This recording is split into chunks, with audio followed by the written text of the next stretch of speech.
रीढ़ की हड्डी,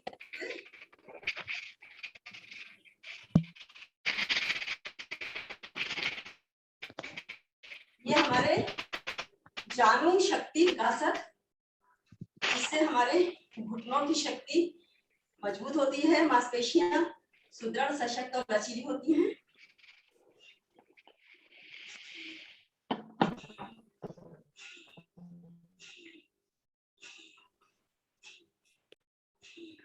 नेक्स्ट, दोनों पैरों को खोल दीजिए। ये नंबर 5। हाथों को सामने रखते हुए श्वास छोड़ते हुए दाहिने घुटने को झुकाते जाएं। अपने आप कमर और हाथ भी नीचे जाएंगे। वापस श्वास भरते हुए, श्वास छोड़ते हुए दूसरी साइड से श्वास भरते हुए। 1 2 3 4 5 6 7 8 9 10। रिलैक्स। नाउ नंबर 6, दाहिने पैर को दाहिनी तरफ घुमाइए और अपनी बॉडी को, ऊपरी हिस्से को दाहिनी तरफ टर्न करते हुए आगे का घुटना मोड़ते हुए बॉडी वेट पीछे, दृष्टि ऊपर आसमान की ओर। जानु वक्ष विकासक। वापस दूसरी ओर इसी प्रकार से।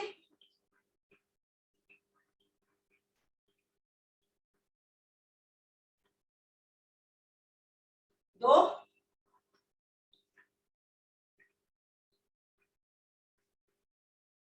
3,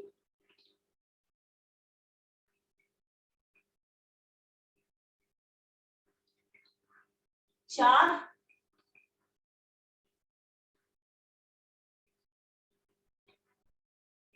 5,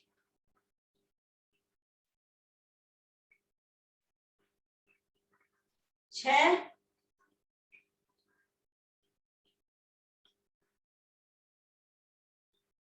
7,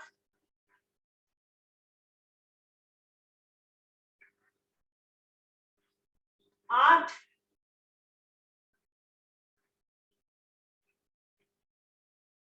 9,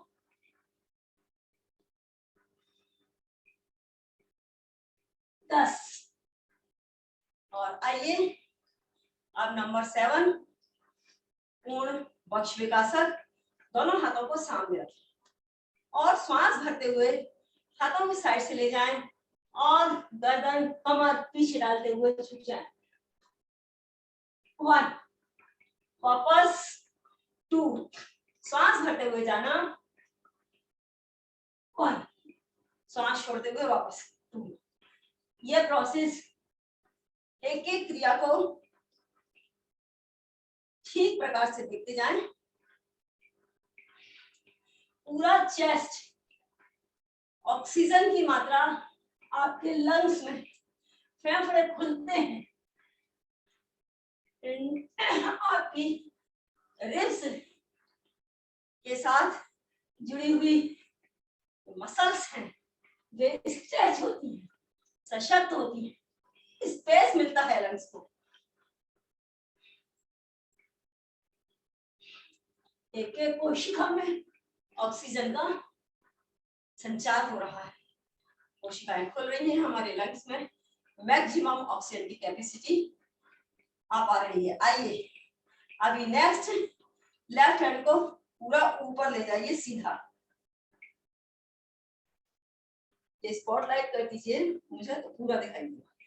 तो ऊपर पूरे हाथ को सीधा, दूसरा राइट हैंड को राइट जगह पर, पैर उसी तरह से खुले हुए और धीरे धीरे राइट साइड में झुकते जाएंगे।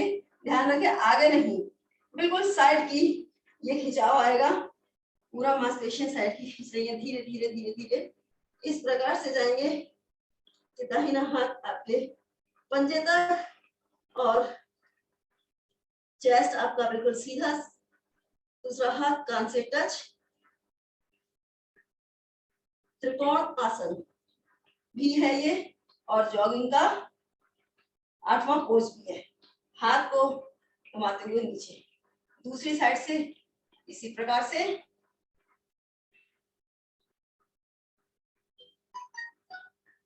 जब इसे यॉगिंग जॉगिंग के साथ कर रहे हैं तो इसे तेजी से कर लेते हैं। 1 2 लगातार, 3 4 5 6 7 8 9 10। नेक्स्ट कोण आसन, दोनों हाथों को फैलाते हुए, पैरों को भी उसी तरह से आपने फैलाया हुआ है। राइट हैंड को लेफ्ट पंजे से टच करते हुए, दूसरा हाथ ऊपर, और दृष्टि भी हाथ की हथेली की तरफ, बिल्कुल सेंटर में। 1 वापस दूसरी साइड से, 2 वापस, इस प्रकार से लगातार करें। 1 2 1 2 1 2 1 2, दृष्टि ऊपर। 1 2 1 2 1 2। 10-20 बार कर लीजिए। दोनों पैरों को मिलाइए, श्वास भरते हुए, ये नंबर 10 है। पूरा ऊपर ले जाइए, सांस छोड़ते हुए हाथों को पंजों से टच और सिर को घुटने से टच कीजिए। जितना हो सके प्रयास कीजिए, धीरे धीरे हो जाएगा। 1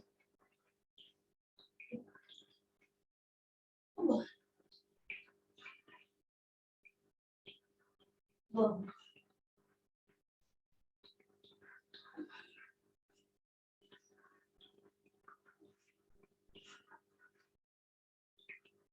नेक्स्ट, ये हमारे हो गए 10 अभ्यास। और अब अभ्यास नंबर 11। जिनके घुटने में दर्द है वे जंप नहीं करेंगे, वो लोग आराम से पैर को उठा के रखेंगे, और शेष सब लोग जंप करते हुए पैरों को फैलाएं और हाथों को मिलाएं। फिर नीचे हाथ पैर दोनों बंद।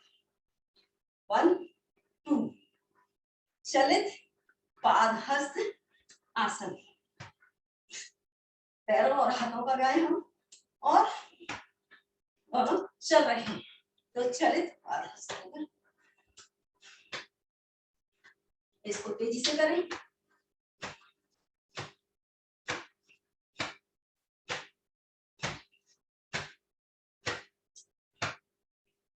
रिलैक्स। ये हो गए 11, और अब 12। दोनों पैरों को इस तरह मिलाइए, थोड़ा छुपाइए, दोनों हाथों को सामने फैलाते हुए पैरों को जंप करके 45 डिग्री राइट ले जाइए। 1, जब पैर राइट जाएंगे तो हाथ आपके लेफ्ट में आ जाएंगे, ठीक है।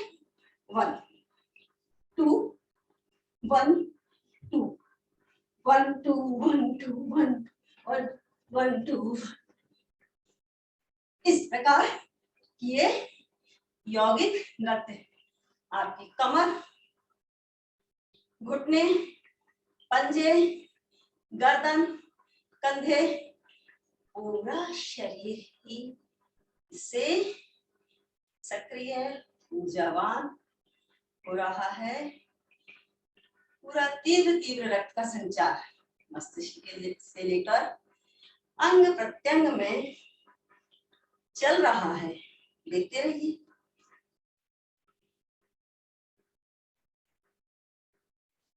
आइए, अभी हम अपनी श्वासों को सामान्य कर चुके हैं।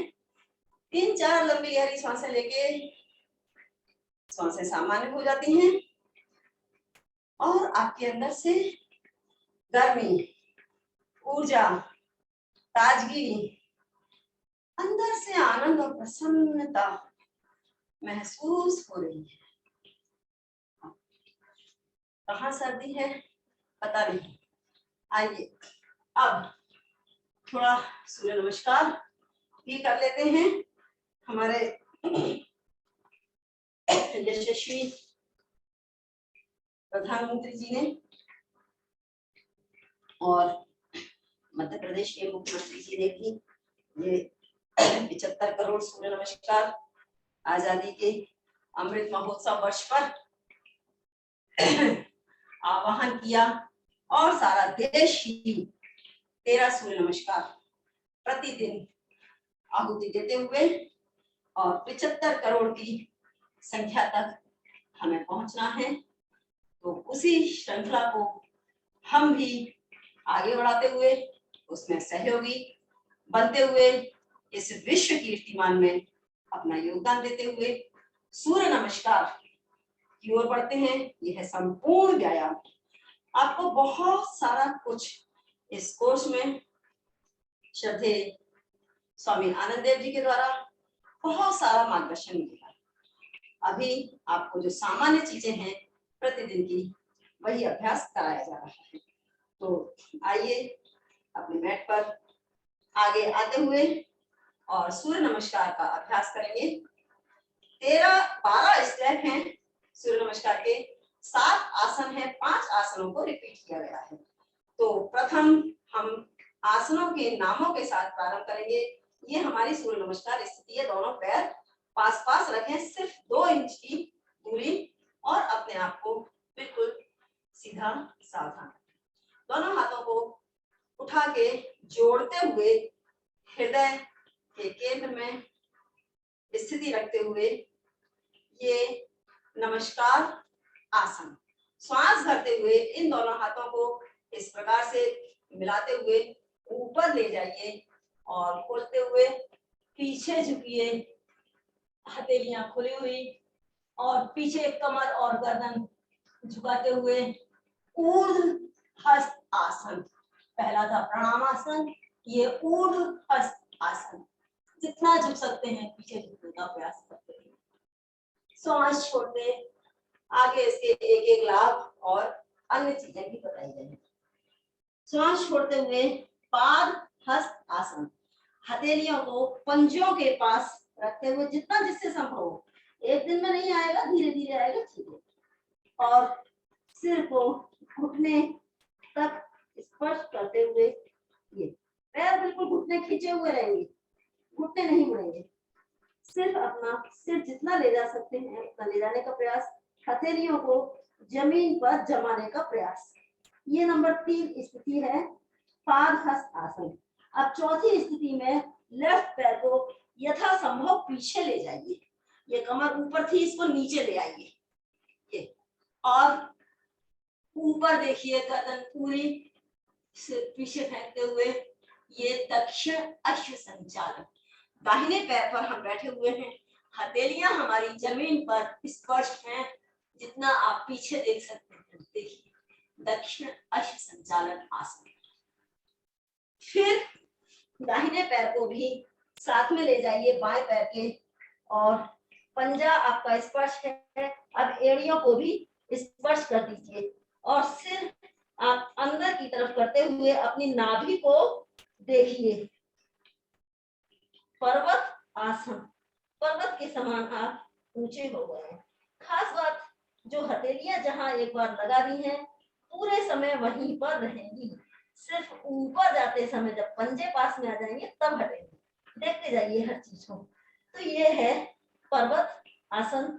पंजा और एड़ी पूरा जमीन से स्पर्श करते हुए, नाभि को देखते हुए सिर अंदर की तरफ और पर्वत के समान आकृति। यहाँ से साष्टांग प्रणाम 8 अंग जमीन को स्पर्श करेंगे।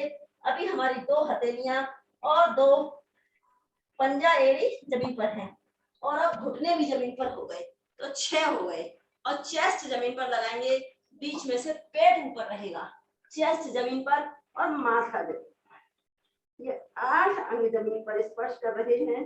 8 अंगों के साथ हम प्रणाम करेंगे, इसको साष्टांग प्रणाम। और अब पेट जमीन पर और छाती ऊपर, चेस्ट ऊपर उठाते हुए, पीछे से दोनों पैर मिले हुए और खींचे हुए, इस तरह से भुजंग आसन। और अब वापस आने के लिए फिर से हम पैरों को पंजा और जमीन पर उसी तरह से पर्वत आसन की स्थिति, ये हम वापस लौट रहे हैं। लौटते हुए ये पर्वत आसन, और लौटते हुए ही लेफ्ट पैर को उसी तरह से दोनों हथेलियों के बीच तक लेके आएंगे, कमर को नीचे ले जाएंगे, दृष्टि ऊपर, वाम अश्व संचालन आसन। दूसरे पैर को भी साथ में मिला देंगे, जैसे पहले की 3 नंबर स्थिति थी वही आ जाएगी। पाद हस्त आसन, पैर और हाथों को दोनों को पास पास आपके रखा। श्वास भरते हुए दोनों हथेलियां ऊपर ले जाते हुए दृष्टि आसमान की ओर, पीछे झुकते जाएंगे, ऊर्ध्व हस्त आसन। तो नंबर 2 स्थिति थी वही आ जाएगी। श्वास छोड़ते हुए दोनों हाथों को यहाँ से मिलाते हुए, कोहनियों तक मिलाते हुए, श्वास छोड़ते हुए धीरे धीरे वापस आ जाएंगे। ये है 12 स्थिति। फिर से प्रणाम आसन और दोनों हाथों को छोड़ना, और लगातार करना है तो लगातार हम अब 13, एक हमारा हो गया, 12 हम और करेंगे। अभी हम लगातार करेंगे सूर्य भगवान के मंत्रों के साथ। ओम मित्राय नमः, ओम रवये नमः, ओम सूर्याय नमः, ओम भानुवे नमः, ओम खगाय नमः, ओम पूष्णे नमः, ओम हिरण्यगर्भाय नमः, ओम मरीचे नमः, ओम आदित्याय नमः, ओम सविते नमः, ओम अर्काय नमः, ओम भास्कराय नमः। पुनः ओम मित्राय नमः, ओम रवये नमः, ओम सूर्याय नमः, ओम भानुवे नमः,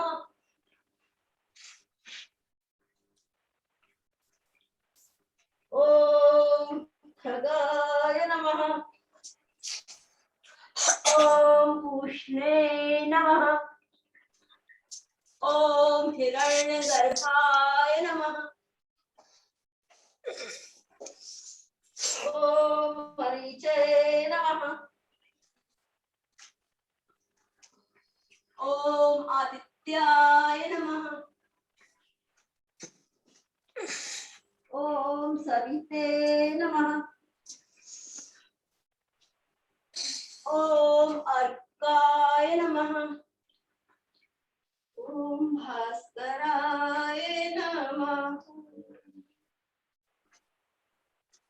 गिनती के साथ एकम, द्वे, त्रीणि, चत्वारि,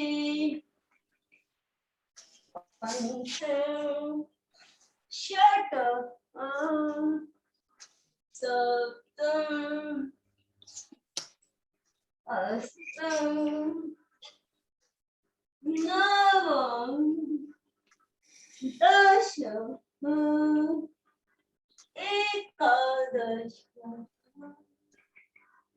द्वादश। पुनः एकम, द्वे, त्रीणि, चत्वारि, पंच,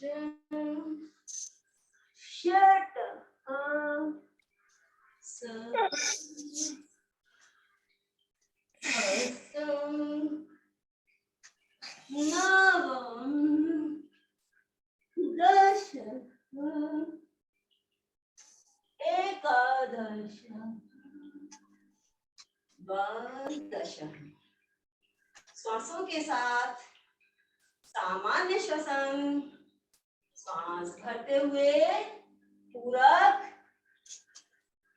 श्वास छोड़ते हुए रेचक, श्वास भरते हुए पूरक, श्वास छोड़ते हुए रेचक, स्थिर सामान्य श्वसन, श्वास भरते हुए पूरक, श्वास छोड़ते हुए रेचक, फिर श्वास भरते हुए पूरक, श्वास छोड़ते हुए रेचक, पुनः श्वास भरते हुए पूरक और श्वास छोड़ते हुए रेचक।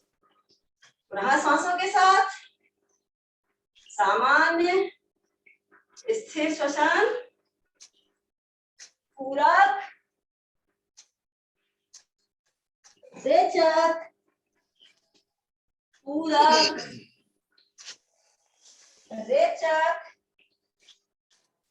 स्थिर, पूरक, रेचक, पूरक, रेचक, पूरक, रेचक। चक्रों पर ध्यान के साथ हृदय अनाहत चक्र पर ध्यान। श्वास भरते हुए विशुद्धि चक्र पर ध्यान। स्वादिष्ठान चक्र पर ध्यान।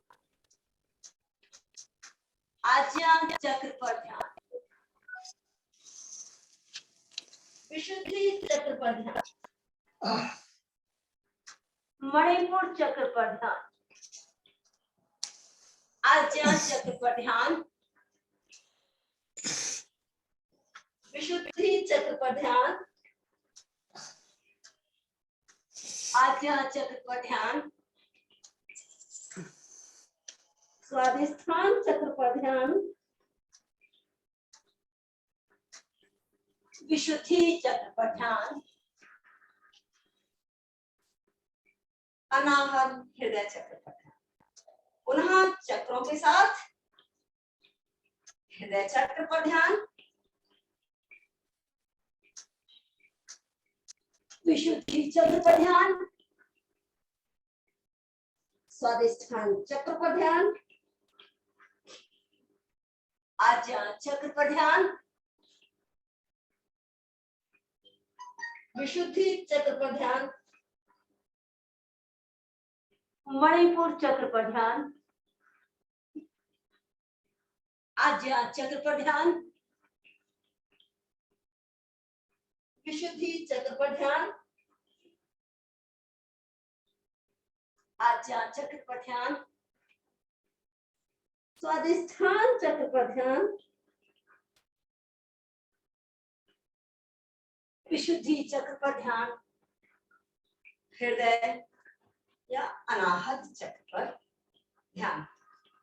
तो और बचे हैं गिनती के साथ 1 2 3 4 5 6 7 8 9 10 11 12। एक थोड़ा गति बढ़ाते हुए 2 3 4 5 6 7 8 9 10 11 12। रिलैक्स। ये अपने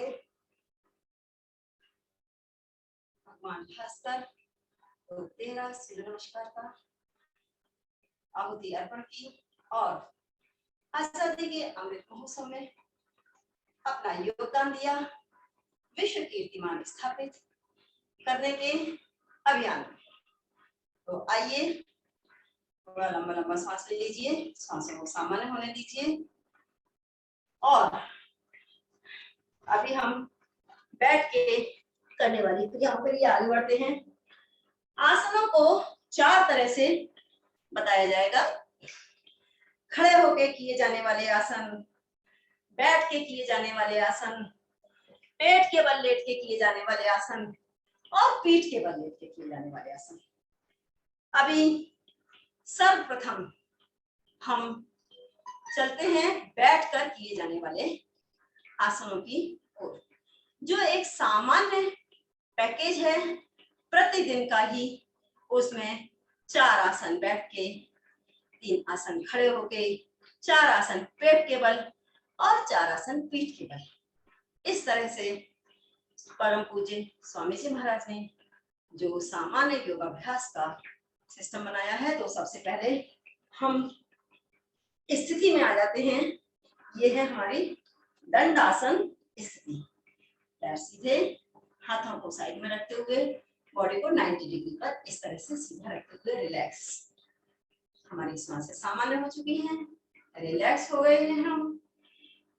योगासन के सामान्य नियम, योग से लाभ, प्राणायाम से लाभ, ये सब आपकी कक्षाओं में आगे आगे पढ़ाया जाएगा, बताया जाएगा। एक एक चीज में आप परफेक्ट होते चले जाएंगे। अभी आप योगाभ्यास के साथ साथ जो भी आप सीखते हैं उस सबको भी नोट करते रहिए। तो दंडासन स्थिति से हम किसी भी आसन को प्रारंभ करते हैं। दाहिने पैर को मोड़ते हुए नितंब के नीचे ले जाएं, दूसरे पैर को भी मोड़ते हुए नितंब के नीचे इस प्रकार से रखना है कि हमारे दोनों घुटने मिले हुए, और पीछे से पैरों की स्थिति ये रहेगी कि एड़ियां दूर दूर और पंजों के अंगूठे आपस में क्रॉस करते हुए, और इसके बीच की जगह में हमको इस प्रकार बैठना। ये सीट ऐसे होना चाहिए। तो आप ये देख रहे हैं, स्पाइनल कॉर्ड आपकी स्ट्रेट, हाथों को ऐसे स्ट्रेट रखा हुआ। ये है वज्रासन की स्थिति। बैठने के आसनों में ध्यानात्मक आसन अलग है और रोगानुसार आसन अलग है। हमारे शरीर को सशक्त करने के लिए, बीमारियों को दूर करने के लिए अलग अलग आसनों का पैकेज। तो सर्वप्रथम हम सीख रहे हैं वज्रासन। वज्रासन से आगे किए जाने वाले आसनों के लिए ये स्थिति भी है। तो ये वज्रासन में बैठने की स्थिति है। वज्र आसन हमारे पाचन शक्ति को सुदृढ़ करता है। भोजन के पश्चात किया जाने वाला यह एकमात्र आसन है। भोजन के पश्चात अवश्य इस स्थिति में हमें कुछ देर बैठना चाहिए, 2 मिनट, 4 मिनट, 5 मिनट, धीरे धीरे अभ्यास को बढ़ाएं।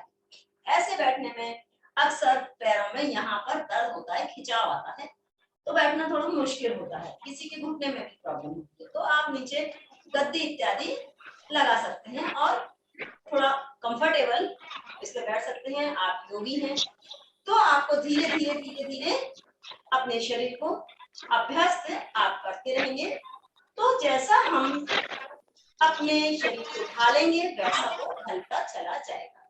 तो ये हम वज्रासन की स्थिति में इस प्रकार से बैठे हैं, तो हमारा चिंतन हमारी नाभि के ऊपर रहेगा और हमारे पाचन शक्ति सुदृढ़ हो रही है, सशक्त हो रही है, भोजन का पाचन व्यवस्थित रूप से हो रहा है। ये हमारा चिंतन रहेगा। हमारे आमाशय से निकलने वाले सीक्रेशंस उचित मात्रा में निकलेंगी। आंतों में जो गति है वो ठीक प्रकार से हो रही है। पेनक्रियास, लिवर, स्प्लेन, छोटी आंत, बड़ी आंत सभी ठीक प्रकार से कार्य कर रहे हैं। हमारा पूरा ध्यान अपने सिस्टम पर ही रहेगा, क्योंकि यही हमने पोजीशन बना रखी है, वही हम लाभ उसके देखते हैं, अन्यत्र इधर उधर मन को भटकाएंगे नहीं। तो यह भोजन ठीक प्रकार से पाचन होता है। गैस, कब्ज, एसिडिटी इत्यादि समस्याओं से निजात मिलती है। तो आइए इसी आसन में बैठ के हम अगला आसन करते हैं, मंडूक आसन। मंडूक आसन डायबिटीज के लिए भी खास आसन है और उदर संबंधी समस्त रोग भी इससे निवारण होते हैं। मंडूक आसन के लिए आप अंगूठों को अंदर करते हुए मुट्ठियों को इस प्रकार बंद करिए, पीछे से दोनों मुट्ठियों को ऐसे मिला दीजिए और नाभि के दोनों ओर इस प्रकार जमा कर रखिए आराम से। गहरा लंबा सांस भरिए और बाहर छोड़ दीजिए। पेट आपका अंदर चला जाता है और दोनों मुट्ठियां ऐसे मिली हुई है। सांस आपने छोड़ा हुआ है पूरी तरह से और आप ऐसे पूरा कमर से, पीठ से, ये हो गया पीठ से झुकना, पीठ से नहीं झुकना, ऐसे पूरी गर्दन को आगे ले जाते हुए और कमर से लोअर बैक से नीचे झुकते जाइए। एड़ियों पर बैठे रहिए, एड़ियों से उठिए मत। आगे झुकने के चक्कर में आप यदि एड़ियों से उठे तो गलत होगा। एड़ियों पर बैठे रहिए, तभी पूरा दबाव पड़ेगा पिटलियों पर और आप पेट पर बैठे रहिए और झुकते जाइए। जितना झुक सकते हैं उतना झुकते हैं। गर्दन को सामने उठा के रखिए। मंडूक आसन जैसे कछुआ कवच के बाहर उसकी गर्दन निकली हुई रहती, मेढक इस तरह से बैठना है गर्दन पर। जितनी देर आप यहाँ आपने श्वास बाहर फेंक दिया था, सामान्य श्वसन चल सकता है। आजकल स्वामी जी महाराज कपालभाति भी बताते हैं कि यहाँ पर रुके रुके ओम ओम और कपालभाति भी कर सकते हैं। नहीं तो मन में ओम का चिंतन और आप अपने मुट्ठियों का दबाव पेट में जब दे रहे हैं तो महसूस कीजिए पैंक्रियास सक्रिय हो रही है। करते रहना चाहिए, देखते नहीं रहना चाहिए, सबको करना चाहिए। पैंक्रियास की जो जी सब लोग करते रहिए, ये केवल देखने के लिए नहीं है मेरे बहनों भाइयों, देखने के लिए नहीं है, ये करने के लिए है। प्रारंभ में ही बताया, ये तो नित्य प्रतिदिन करने के अभ्यास है। तो इसका क्या प्रभाव हो रहा है ये थोड़ा महसूस कर लीजिए। ये हमारी मुट्ठियां हैं, मुट्ठियों का दबाव पेट में उस स्थान पर पड़ रहा है जहां पैंक्रियास है, जहां ठीक हमारे आमाशय के बाद जो छोटी आंत शुरू होती है और यू शेप में जैसे वो घूमती है, तो वहां एक पत्ती के समान एक संरचना है येलो ग्रीन कलर की, और उसमें जो कोशिकाएं हैं वो कोशिकाएं जब इंसुलिन बनाना बंद कर देती हैं तब यह बीमारी होती है, डायबिटीज की बीमारी। तो जब इस तरह से ये दबाव पड़ रहा है तो वे कोशिकाएं जो डेड हो चुकी हैं, इंसुलिन बनाना बंद कर दिया है, जब लगातार उनमें पल्पेशन चलेगा, संवेदनाएं चलेंगी, आकुंचन संकुचन चलेगा, तो वह डेड पड़ी हुई सेल्स भी रीजनरेट हो जाएंगी। लगातार इधर कपालभाति और इधर आपका ये मंडूक आसन, प्रेशर पड़ रहा है आपके पैंक्रियास पर। पैंक्रियास की लैंगरहैंस की नलिकाएं सक्रिय हो रही हैं, इंसुलिन बीटा सेल सक्रिय हो रहे हैं और वह इंसुलिन बनाने के लिए प्रेरित हो रहे हैं। धीरे धीरे धीरे धीरे निरंतर इस अभ्यास को करते रहिए। इसमें समय की आवश्यकता है, रुके रहिए जितना देर आप रुक सकते हैं। आधा मिनट से शुरू करें, आधा मिनट, 1 मिनट, 2 मिनट और 2-2 मिनट करके 5 बार कर लें। 10 मिनट और ज्यादा रुक सकते हैं तो एक ही बार 5 मिनट भी रुक सकते हैं। जितनी अपनी सामर्थ्य शक्ति बढ़ाइए। श्वास भरते हुए धीरे धीरे ऊपर, हाथों की देखिए पोजीशन वही है। अब हाथों को हटा दीजिए। इसी का दूसरा पोज, लेफ्ट हैंड को नीचे रखिए और राइट हैंड को ऊपर रखिए। ये जो आपकी हथेली का हिस्सा है, ये जहां पर लग रहा है वहीं पर आपकी पैंक्रियास है। ठीक जहां से रिब्स खत्म होती हैं, फ्लोटिंग रिब स्टार्ट होती है, यहाँ पर आमाशय और आमाशय से ठीक नीचे पैंक्रियास, छोटी आंत प्रारंभ होती है। तो इस तरह आप पैंक्रियास के स्थान पर अपनी हथेली को जमाइए और दूसरी हथेली को रखते हुए दोनों हथेलियों की ग्रिप बनाइए। ग्रिप बना के और इसका धक्का दबाव पेट के अंदर होना चाहिए। गहरा लंबा सांस लेके बाहर फेंकें। उसी प्रकार से हथेलियों का दबाव पेट के अंदर और उसी तरह से कमर से नीचे झुकते हुए, गर्दन को सीधा रखते हुए। देखिए आपकी गर्दन से लेके रीढ़ की हड्डी तक पूरा एक स्ट्रेट रहती है और आप जितना संभव झुक सकते हैं उतना झुकते जाएं। बहुत सारा व्यवधान आएगा, जिनका पेट आगे है कम झुक पाएंगे, धीरे धीरे करें, होते होते करत करत अभ्यास से तो फिर ये धीरे धीरे करते करते तो सभी संभव हो जाएगा। अपनी आदत बना लीजिए और रुके रहिए। यहाँ पर रुकना बहुत जरूरी है। केवल गए और आ गए तो आपने नियम जैसा निभा दिया तो लाभ नहीं मिलेगा। लाभ लेने के लिए अंदर संवेदनाएं चलें, अंदर जब आकुंचन संकुचन चलता रहेगा और आप महसूस करेंगे अंदर की हलचल को। कब्ज, गैस, एसिडिटी, न केवल डायबिटीज, डायबिटीज वाले ही नहीं, कब्ज की शिकायत तो 90% लोगों को रहती है। कब्ज के कारण ही तो सारी बीमारियां रहती हैं। ये हमारा जो उदर है, यही गोदाम सारी बीमारियों की जड़ है। यदि ये खराब है तो कोई ना कोई समस्या होगी। इसलिए ये मंडूकासन तो नित्य प्रति किए जाने वाला आसन है, जिससे कि हमारा उदर और उदर संबंधी समस्याओं से निजात मिलती है। गैस, कब्ज, एसिडिटी, कोलाइटिस, जो भी चीजें हमारे उदर से संबंधित हैं, वे सब उनका निदान होता है। श्वास भरते हुए धीरे धीरे ऊपर, इस प्रकार से। तो इसका अभ्यास, ये हमने एक एक अभ्यास बताया, लेकिन इसको अभी हमें लगातार ज्यादा बार करना है। तो बैठ के किए जाने वाले आसनों में हम वज्रासन पर पहले बैठे थे, वहीं से हमने मंडूक आसन के दोनों अभ्यास किए। अब शशांक आसन, खरगोश के समान हमारा इसमें शेप हो जाता है। जितने भी जलचर, थलचर, नभचर प्राणी हैं, सभी प्राणियों के नामों के आधार पर, उनकी पोजीशंस के आधार पर हमारे ऋषियों ने ये आदि काल से योग की परंपरा सृष्टि के उद्भव से, प्रारंभ से ही है, हिरण्यगर्भ के समय से है। तो तब से हमारे ऋषियों ने योग के ये विभिन्न विभिन्न प्रकार के आसनों को नाम दिए, जिसमें से ही ये आसन है। अभी तो बहुत महर्षि पतंजलि ने उन सबको व्यवस्थित किया आसनों को, हालांकि उन्होंने एक एक बहुत सारे अलग अलग नहीं बताए, उन्होंने मुख्य सिद्धांत बताया। आगे आप पढ़ेंगे।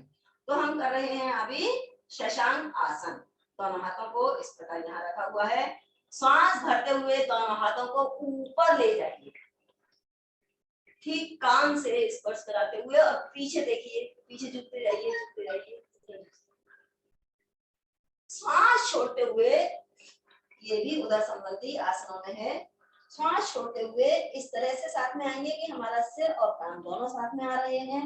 हथेलियां जमीन पर और कोहनी जमीन पर और माथा भी जमीन पर।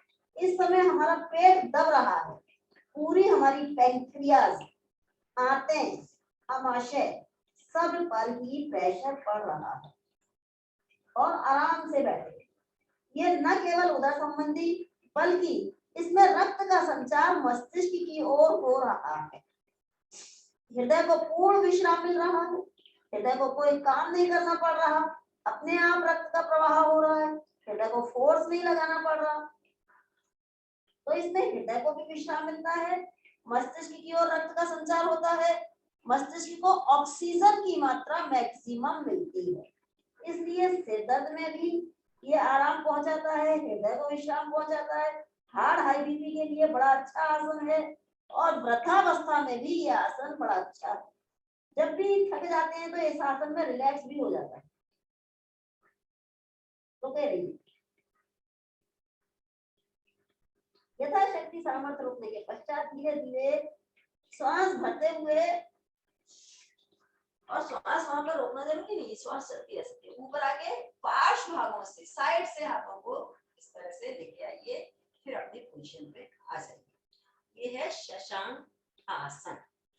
और अब हम इन पैरों को सामने की ओर पुनः से फैलाते हुए, एक एक चीज का पूरा तरीका है, किस तरह से हम गए, किस तरह से वापस आए। और अब हम करते हैं गौमुख आसन। गौमुख आसन और वक्रासन या अर्धमनस्यंगासन। अभी गौमुख आसन के लिए दाहिने पैर को मोड़ते हुए बाएं नितंब के नीचे ले जाएंगे और बाएं पैर को मोड़ते हुए इस प्रकार से दाहिने पैर के ऊपर क्रॉस कर देंगे कि हमारे दोनों घुटने एक दूसरे के सामने आ जाएंगे। इस एड़ी के ऊपर कभी बैठते भी हैं, जब पायल्स होती हैं तो इस पर बैठना काफी लाभकारी रहता है। ये प्रोस्टेट के लिए भी बड़ा अच्छा आसन है, उदर संबंधी विकारों के लिए भी, डायबिटीज के लिए भी ये अच्छा आसन है, फ्रोजन शोल्डर के लिए भी ये बहुत अच्छा अभ्यास है। तो इस प्रकार ये आपकी बैठने की स्थिति बन गई। अब जो ऊपर पैर है वही हाथ को हम ऊपर से ले जाएंगे और दूसरा जो नीचे पैर है तो दूसरे हाथ को नीचे से ले जाएंगे और दोनों को आपस में क्रॉस कर देंगे, पकड़ लेंगे, ग्रिप बना देंगे।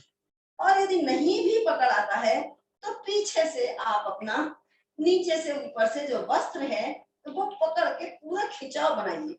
कोहनी को सिर के पीछे होना चाहिए, ऐसे नहीं, बाहर फैली हुई नहीं होनी चाहिए, कोहनी सिर के ठीक पीछे। और ये आपकी शेप हो गौमुख, गाय की बैठी हुई जब गाय होती है तो उसकी शेप लगभग ऐसी होती है, तो इसको गौमुख आसन कहा है। यहाँ आप बिल्कुल रीति सीधी है, आपकी चेहरा आपका सामने है, कोहनी आपके सिर के पीछे है और दृष्टि सामने है। इस तरह से आप जितनी देर यथासंभव रुक सकते हैं तो भी रह सकते हैं। पूरे कंधों पर खिंचाव आ रहा है, फ्रोजन शोल्डर की भी समस्या इससे दूर हो। धीरे धीरे वापस हाथ को वापस लाइए, नीचे वाले हाथ को भी निकाल दीजिए। इसी अभ्यास को हम दूसरे साइड से दोहराएंगे। इस पैर को फैला दीजिए, दूसरे पैर को फैला दीजिए और पुनः से दूसरी ओर से ले जाते हुए लेफ्ट पैर को राइट नितंब के नीचे ले जाते हुए और राइट पैर को लेफ्ट पैर के ऊपर इस तरह से सेट करते हुए दोनों घुटने एक दूसरे के सामने बैठे और दोनों पैर बिल्कुल सटे हुए हों हमारी जंघाओं से। ये इस प्रकार की पोजीशन है। जो घुटना ऊपर है वही हाथ हम ऊपर ले गए, दूसरा हाथ हम नीचे से ले जाते हुए और एक दूसरे के साथ क्रॉस कोहनी को सिर के पीछे और देखिए कि आप आराम से दृष्टि सामने,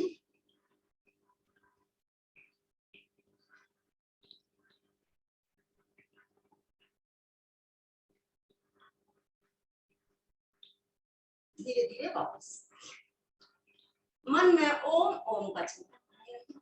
जब हम योगाभ्यास के लिए आ गए तो हमारा मन कहीं जाएगा ही नहीं, हमारे ही मन हमारे कंट्रोल, तो वहीं पर उसी अंग पर ध्यान दें जहां पर दबाव खिंचाव आ रहा है, जिसके लिए वो आसन पूरा है। आइए अभी पैरों को पुनः से हम सीधा करते हुए और आगे हम बढ़ते हैं थोड़े सूक्ष्म व्यायाम की ओर। इसमें बीच में हम सूक्ष्म व्यायाम भी, आसनों, प्राणायाम, आसन, सूक्ष्म व्यायाम, ये सभी का पैकेज आपको आगे आगे कराया जाता रहेगा। सूक्ष्म व्यायाम, अभी हम शरीर को लचीला बनाने के लिए सूक्ष्म व्यायाम कर रहे हैं जो सामान्य पैकेज के हैं, और आपको कुछ विशेष सूक्ष्म व्यायाम भी बताए जाएंगे जो कि YCB के कोर्स के अनुसार, महर्षि महेश योगी के अनुसार जो सूक्ष्म व्यायाम का पैकेज है वो श्रद्धेय स्वामी आनंद जी के द्वारा और बाकी हमारे बहुत से योग शिक्षकों के द्वारा कराया जाएगा। अभी हम करते हैं सामान्य रूप से जो हमारे जोड़ों को लचीला बनाते हैं। बीच बीच में सूक्ष्म व्यायाम करने से रिलैक्स भी हो जाता है और उन सूक्ष्म से सूक्ष्म जॉइंट्स में लचीलापन, सुदृढ़ता और रक्त का संचार भी होता है। एक एक चीज को हम देखते चलेंगे। ये बैठ के किए जाने वाले सूक्ष्म व्यायाम की ये स्थिति है। पंजे से प्रारंभ करेंगे हम, पैरों की उंगलियों से। पैरों की उंगलियों को मोड़िए, फैलाइए, मोड़िए, फैलाइए, मुट्ठियां जैसी बनाते हैं उस तरह पैरों की उंगलियों से आप मुट्ठी बनाइए, चलाइए। इससे हमारे जो टोज हैं उनकी एक एक जॉइंट्स सक्रिय हो रहा है, उनमें सुदृढ़ता आना, लचीलापन आना, रक्त का प्रवाह होना। जो यूरिक एसिड इत्यादि है वह कलेक्ट नहीं हो पाता है, तो ये सब दूर हो जाता है, डिसॉल्व हो जाता है। चलाते रहिए 10, 20, 25। और अब पंजों को आगे खींचिए, पूरा खींचिए। आप देख रहे हैं कि पंजे जब खींच रहे हैं तो ये खिंचाव आपके पूरे नस नाड़ियों में होता हुआ घुटने से और जंघाओं तक आ रहा है। ये आप अपने सोच से अंदर से जुड़ जाइए और देखते रहिए। आपकी दृष्टि श्वास छोड़ते हुए अपनी तरफ खींचिए, अपनी तरफ खींचिए, पूरा खींचिए। जब अपनी तरफ खींचेंगे तो घुटने के नीचे वाले हिस्से में खिंचाव आ रहा है। आप देखिए, ध्यान दीजिए, पहले ऊपर की मांसपेशियां खींची थी, अब नीचे घुटने जमीन से ऐसे टच हो रहे हैं। जो घुटने का निचला हिस्सा है, ये हिस्सा, ये यदि जमीन से टच है तो आपको फिर चिंता की जरूरत नहीं है, फिर आपके घुटनों में कभी जॉइंट्स में पेन नहीं होगा। यहाँ पर गैप नहीं आने चाहिए नीचे, ऐसे जमीन पर टच। तो जब आप खींचेंगे तो पूरा जमीन पर ये टच होगा। जिनके घुटनों में दर्द होता है, जिनको आर्थराइटिस की समस्याएं हैं, उनके लिए ये बैठ के किए जाने वाले सूक्ष्म अभ्यास बहुत ही लाभकारी हैं। तो हम अभी थोड़ा गिनती के साथ कर लेते हैं तेजी से। श्वास भरते हुए आगे, श्वास छोड़ते हुए पीछे। 1, 2, 3, 4, पूरा खींचिए। 5, और उस खिंचाव को महसूस कीजिए। 6, 7, 8, 9, 10, 11, 12, 13, 14, 15, 16, 17, 18, 19, 20। रुक जाइए। पूरे पैरों में आपके खिंचाव आ गया है। एक एक सूक्ष्म नाड़ियां। मुख्य जो आसन करते हैं उनसे मुख्य बड़े बड़े अंगों पर प्रभाव पड़ता है, और यहाँ से हम एक एक सूक्ष्म से सूक्ष्म नस नाड़ी को सक्रिय कर रहे हैं। और अब दोनों पैरों को रोटेट कर दीजिए, गोल घुमाइए, ऐसे गोल घुमाइए कि पूरा बड़ा सा सर्किल बनाते हुए। 1, 2, 3, 4, 5, 6, 7, 8, 9, 10. Anti-clockwise. 1, 2, 3, 4, 5, 6, 7, 8, 9, 10. बस रिलैक्स, एकदम ढीला छोड़िए। कंधे, गर्दन, बाजू, पैर, पंजे, पिंडली, घुटने, जंघाएं एकदम शिथिल। और सनसनाहट को महसूस कीजिए, जो संवेदनाएं चल रही हैं उनसे जुड़ जाइए। और अब दोनों पैरों को दूर कर दीजिए, लगभग 2 फीट की 2.5 फीट की दूरी पर दूर करते हुए, और अंगूठों को अंदर की तरफ टच कीजिए। पहले हमने ऊपर और नीचे की मांसपेशियों में खिंचाव महसूस किया, और अब देखिए साइड की मांसपेशियां, लैटरल मसल्स हैं, वहां पर आप पूरा खिंचाव महसूस करेंगे। और पीछे की तरफ से ऐसे छोटी उंगलियों को लगाना, अंदर अंगूठों को, घुटने जमीन पर ही रहेंगे। ध्यान दीजिए, अंगूठा जमीन पर अंदर से मोड़ते हुए, और पीछे से छोटी उंगली इस तरह। और अब इसको तेजी से चलाएंगे। सुमन बहन जी, मैं देख रही हूँ सबको। कंपन होगा। हाँ, ओके। देखते रहिए सबको। सब लोग कर रहे हैं, नहीं कर रहे हैं? हाँ, कर रहे हैं। कई लोगों ने वीडियोज ऑफ किए, तो मुझे पास आके देखना पड़ता है ना, तो इसलिए हाँ, मैंने आप वीडियो, देखिए। नहीं तो हाँ, ये नहीं कर रही ऐसा लगता है, इसलिए मैंने वीडियो ऑफ की। अभी मैं थोड़ा जल्दी में जाऊंगी आरती जी। मेरा दूसरा प्रोग्राम शुरू है दूसरे लिंक पर, जो मैं रेगुलर 1 जनवरी से कर रही हूँ। तो मैंने कल बता दिया था सोनिका जी को, तो आगे का वो सत्र संभाल लेंगी। बस मैं 4-5 मिनट में अपना पूरा कर देती हूँ ये सूक्ष्म व्यायाम करा के, ठीक है? मुझे जाना है, मेरी क्लास है। आइए, तो ये हमने 20-25 बार किया। अब अंगूठों को हमने टच किया और ऐसे रोटेट किया कि राइट से और लेफ्ट से ले जाते हुए फिर मिलाया। 1, 2, 3, 4, 5, 6, 7, 8, 9, 10। एंटी क्लॉकवाइज अंदर से बाहर ले गए, विपरीत क्रम में ले जाते हुए ये पंजों को, केवल पंजे और घुटने जमीन पर ही लगे रहेंगे। आप ध्यान दीजिए, पूरे घुटने पंजों में खिंचाव आ रहा है और साइड की मसल स्ट्रेच हो रही है, पहले ऊपर नीचे की और इसमें साइड की मसल, दोनों पैरों को मिला और चलाइए, इस प्रकार से चलाइए। आपने पूर्ण रूप से, ये आर्थराइटिस के लिए बड़े ही लाभकारी है, सूक्ष्म व्यायाम है, सूक्ष्मता से एक एक जॉइंट्स, मांसपेशियां, सेल्स, टिश्यूज को सक्रिय करते हैं, रक्त का संचार बढ़ाते हैं, ऑक्सीजन की मात्रा एक एक सेल में पहुंचती है, सशक्त और सुदृढ़ बनते हैं। बस रिलैक्स। और अब दोनों पैरों को मिला लीजिए, बटरफ्लाई आसन, जो कि बहुत महत्वपूर्ण आसन है। दोनों हाथों की ग्रिप बना के इस प्रकार से पकड़ लीजिए और जितना हो सकता है पैरों को फैलाने का प्रयास कीजिए।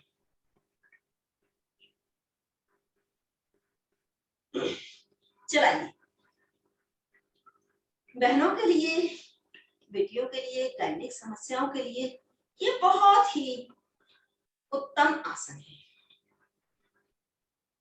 पीसीओडी की प्रॉब्लम हो या इरेगुलर मेंसेस की प्रॉब्लम हो या पीरियड्स के टाइम में पेन की प्रॉब्लम हो, ओवर ब्लीडिंग हो, वाइट डिस्चार्ज की प्रॉब्लम हो, कई तरह की समस्याएं, हर समस्या में ये लाभकारी है। और इसके साथ ही कब्ज की निवृत्ति भी, ये हमने अपने योग सत्रों के दौरान भी अनुभव पाया कि कई बहनों ने बताया कि ये इससे तो हम करते करते हमारा कब्ज ही दूर हो गया, जो कि बहुत पुराना कब्ज था।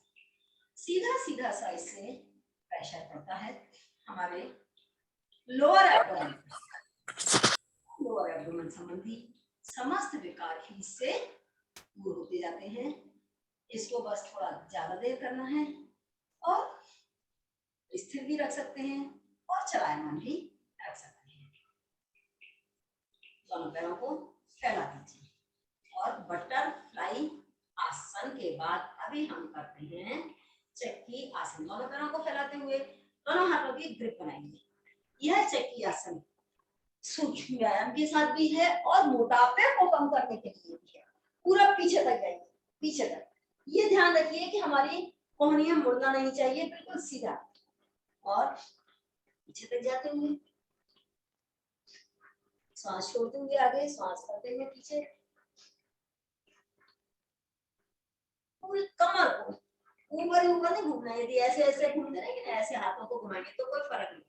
आप पूरा जाइए, कमर को पूरा ले जाइए, रोटेट कीजिए, सांस छोड़ते हुए आगे, सांस करते हुए पीछे, और अब विपरीत दिशा में एंटी क्लॉकवाइज।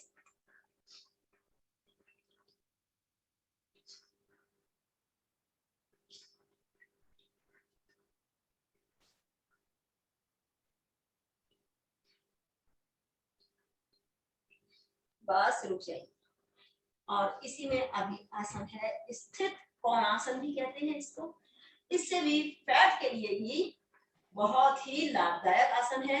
जो और ज्यादा कठिन आसन नहीं करते, वो बैठे बैठे तो ये आसन कर सकते हैं। तो पैरों को आपने लगभग 2.5-3 फीट की दूरी पर फैला लिया और दाहिने हाथ से बाएं पैर को टच करते हुए दूसरा हाथ ऊपर और दृष्टि भी ऊपर। यदि किसी के कमर में दर्द है तो वो पूरा आगे न जाए, वो अपने हाथ को यहीं तक रखें और दृष्टि ऊपर। इस तरह 1 2 3 4 5 6 7 8 9 10 11 12 13 14 15 16 17 18 19 20। स्वामी जी महाराज इस आसन को 100 बार से शुरू करके 500 बार कराते हैं। कमर का लचीला होना, साइड का फैट कम होना, टमी कम होना, ये सारे बहुत सारे लाभ इसके हैं।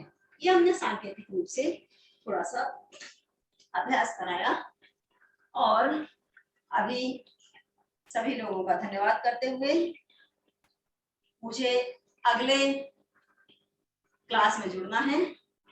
वो क्लास मेरी 1 जनवरी से मैं ले रही हूँ सूर्य नमस्कार की। उसके लिए मैं आप लोगों से क्षमा चाहती हूँ और आप सबका धन्यवाद करना चाहती हूँ कि आपने मुझे जो समय दिया। आप लोगों से मिलके मैं भी ऊर्जावान और यह अवसर मुझे मिला कि मैं आप लोगों से सबसे दर्शन कर सकी, मिल सकी। तो प्रभु का भी धन्यवाद, ईश्वर का और स्वामी जी और सबको प्रणाम करते हुए मैं आज अपना सत्र यही बीच में छोड़ते हुए आगे हमारी आदरणीय बहन सोनिका जी संभालेंगी, उनसे मिलकर बात होगी। ओम। ओम। धन्यवाद सुमन बहन जी, आपने बहुत ही अच्छा सत्र चलाया, धन्यवाद। कल मिलेंगे। ये मुझे बीच में अभी जाना पड़ रहा है क्योंकि हाँ, मेरे क्लास में। ओके, तो मैं जी ओम धन्यवाद जी ओम जी धन्यवाद सभी का। मैं सुजाता बात कर रही हूँ। ओम।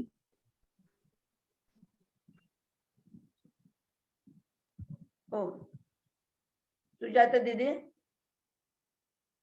सुजाता दीदी जी आप लेंगी क्या, मैं लूं प्राणायाम? हाँ ओम ले लो, आप ले लो, ले लो। मैं दे रहा हूँ, ठीक। चलो चलो, अभी किसी भी एक आसन में बैठ जाइए, हम थोड़े प्राणायाम करेंगे। प्राणायाम का अभ्यास तो रोज हमको करना है। आपने देखा होगा कि हमारी बहनें लगातार सुबह 5 बजे से लगातार अपना क्लास लेती रहती है। सुमन दीदी को आपने देखा, ऐसे तो इनके पोते हैं लेकिन लगते नहीं है, तो अभी दूसरे क्लास लेने के लिए चली गई। तो कोरोना हो कुछ भी हो, 365 डेज लगातार इनका काम चलता रहता है। तो अभी हम करेंगे भस्त्रिका प्राणायाम। सभी को किसी भी एक आसन में बैठ जाइए। हमने आपको भस्त्रिका प्राणायाम कैसे करना है, क्या करना है, सब बोला है। तो भी अभी किसी भी एक आसन में, स्थिर सुख आसनम, जिस आसन में आप लंबे समय तक स्थिर बैठ सकते हो उस आसन में बैठना है और दोनों नासिकाओं से श्वास भरना है, दोनों नासिकाओं से श्वास छोड़ना है। अभी 3 मिनट लगातार सभी लोग भस्त्रिका करेंगे,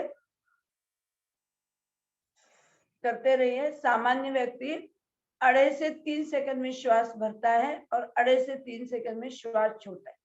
अगर 2.5 सेकंड में श्वास भरेगा और 2.5 सेकंड में श्वास छोड़ेगा तो 1 मिनट में 12 आवर्तन होते हैं।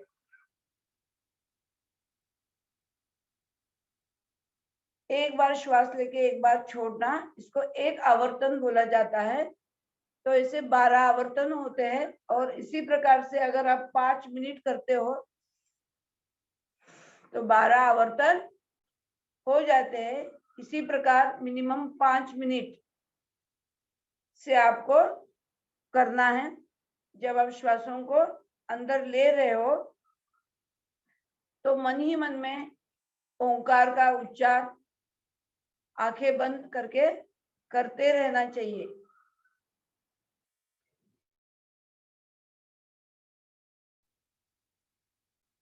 जब श्वासों को अंदर भर रहे हो तो इस भाव से श्वास को अंदर भरिए, ब्रह्मांड में जो शक्ति विद्यमान है, जो दिव्य शक्ति विद्यमान है, ऊर्जा, पवित्रता, शांति और आनंद, जो भी अच्छा है वो श्वास के साथ मेरे शरीर में प्रवेश कर रहा है। और जब श्वासों को छोड़ रहे हो तो इस भाव से श्वास को छोड़िए। शरीर में जो भी व्याधि है, रोग है, काम, क्रोध, लोभ, मोह, मत्सर, जो भी है वो बाहर जा रहा है। इसी भाव से आपको भस्त्रिका करते रहना चाहिए। प्राणायाम या योग सिर्फ शारीरिक लाभ नहीं तो मानसिक लाभ, आत्मिक लाभ, हमारी आध्यात्मिक चेतना का स्तर भी ऊंचा करता है। तो इसलिए सुपरफिशियल तरीके से योग मत करिए, ऐसे स्वामी जी महाराज बहुत बार बोलते हैं। इसके अंतरंग में उतर के आपको योग करना है। तो लगातार करते रहिए, कोई रुकेगा नहीं। मैं देख रही हूँ, मुझे पास आके आना पड़ता है। सभी लोग करिए। बहुत सारे लोगों ने अपने वीडियोस ऑफ रखे हैं। सुषमा वगैरवाल सुषमा वगैरवाल, पहला तो आप अपनी पीठ सही रखी है, आपकी रीढ़ की हड्डी स्ट्रेट होनी चाहिए। आप ऐसे बैठे हो और अपने अपने दोनों हाथ देखो सुषमा जी, आपका बैठने का तरीका भी सही होना चाहिए। आप ऐसे बैठे हो, ये जो मैं पीछे जाऊंगी, फिर ऐसे हाथ नहीं रखने चाहिए। हाथ का जो ये हथेलियों का ये जो भाग है, ये अपने घुटने को टच करना चाहिए ऐसे। वगैरह जी करिए, सबको करना है। किधर गए? इन्होंने वीडियो ऑफ किया क्या?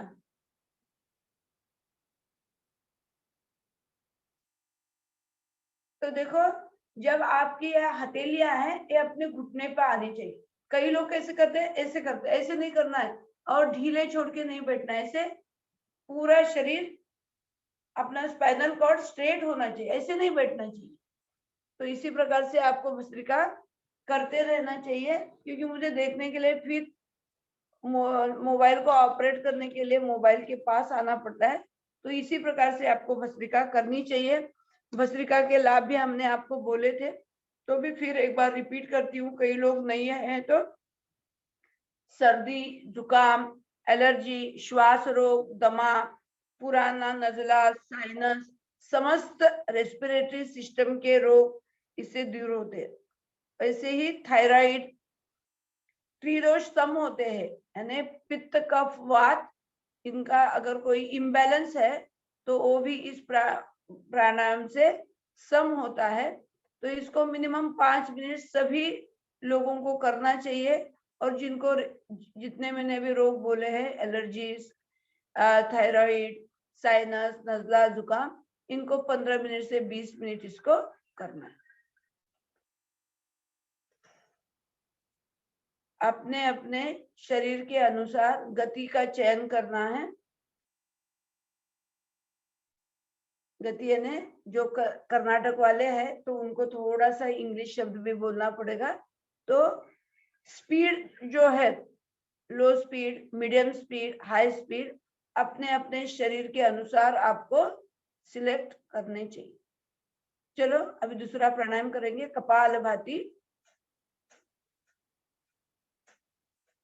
कपाल यानी माथा, भाती यानी तेज, ओज, कांति। कपालभाति करने से शरीर में कोई बीमारी, कोई रोग नहीं रहता है।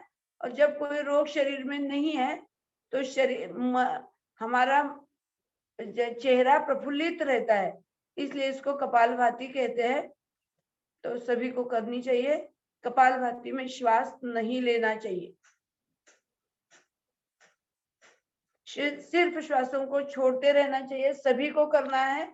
कई लोग वीडियो ऑफ करके ऐसे ही बैठ गए हैं, तो ऐसे मत करिए। देखो, करने से लाभ होगा, मैं करूंगी और आपको लाभ होगा ऐसा नहीं होगा। कल भी स्वामी जी महाराज ने आपको बोला है कि अगर इसमें किसी को कोई बीमारी है तो व्हाट्सएप पे हमें या सत्र में हमें बोल दो, तो इसी प्रकार से हम आपको गाइड करेंगे। तो जब तक सत्र चलेगा तब तक ही आपको आराम मिल जाएगा, लेकिन आपको करना चाहिए।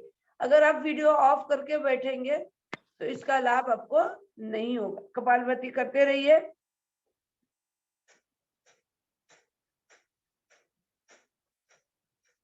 कपालभाति किसी भी प्रकार का ऑपरेशन हुआ है तो 6 महीने नहीं करना चाहिए, सिर्फ 6 महीना। फिर मत पूछो कि मेरा ये ऑपरेशन हुआ है, आपको पता है आपका ऑपरेशन होके कितने महीने हुए हैं, तो 6 महीने नहीं करना है। मासिक धर्म में हम जब ओपन में कहते हैं तब नहीं करना चाहिए करके बोलते हैं, लेकिन आपको अभी आप सहयोग शिक्षक ट्रेनिंग ले रहे हो तो आपको पता होना चाहिए बारीकियां, इसके सूक्ष्म सूक्ष्म जो नियम है ये आपको पता होने चाहिए। मासिक धर्म में भी अगर आप बहुत धीमे गति से, बहुत स्लो पीरियड्स करते हैं तो कोई प्रॉब्लम नहीं होती है। आपको पहले करके देखना चाहिए। अगर किसी को, लाखों में एक व्यक्ति को थोड़ा सा ब्लीडिंग ज्यादा होने की संभावना होती है, तो पहले करके देखिए एक दिन। अगर हो रही है तो बंद करिए, नहीं तो नॉर्मली स्लो स्पीड से करने से कोई प्रॉब्लम नहीं होती है। लेकिन जब हम ओपन सत्र लेते हैं तो इतना सब कुछ बोलने के लिए नहीं आता है, तब हम बोल देते हैं कि मासिक धर्म में मत करिए। लेकिन आप एक सहयोग शिक्षक बन रहे हो तो एक शिक्षक को सब सूक्ष्म बारीकियां इसकी पता होनी चाहिए, तो आप इसको सूक्ष्म गति से ऐसे तो कुछ इसमें साइड इफेक्ट्स नहीं होता है। नहीं तो मत करिए, ऐसे कुछ ये नहीं है। लेकिन ऑपरेशन होने के बाद 6 महीना नहीं करना चाहिए और प्रेगनेंसी में इसको नहीं करना चाहिए। इतना आपको ध्यान रखना चाहिए। सब करेंगे, कोई देखते नहीं रहेगा।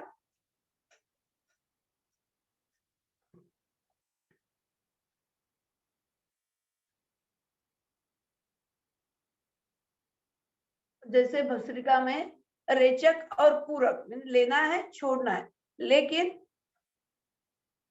कपालभाति में सिर्फ पूरक करना है।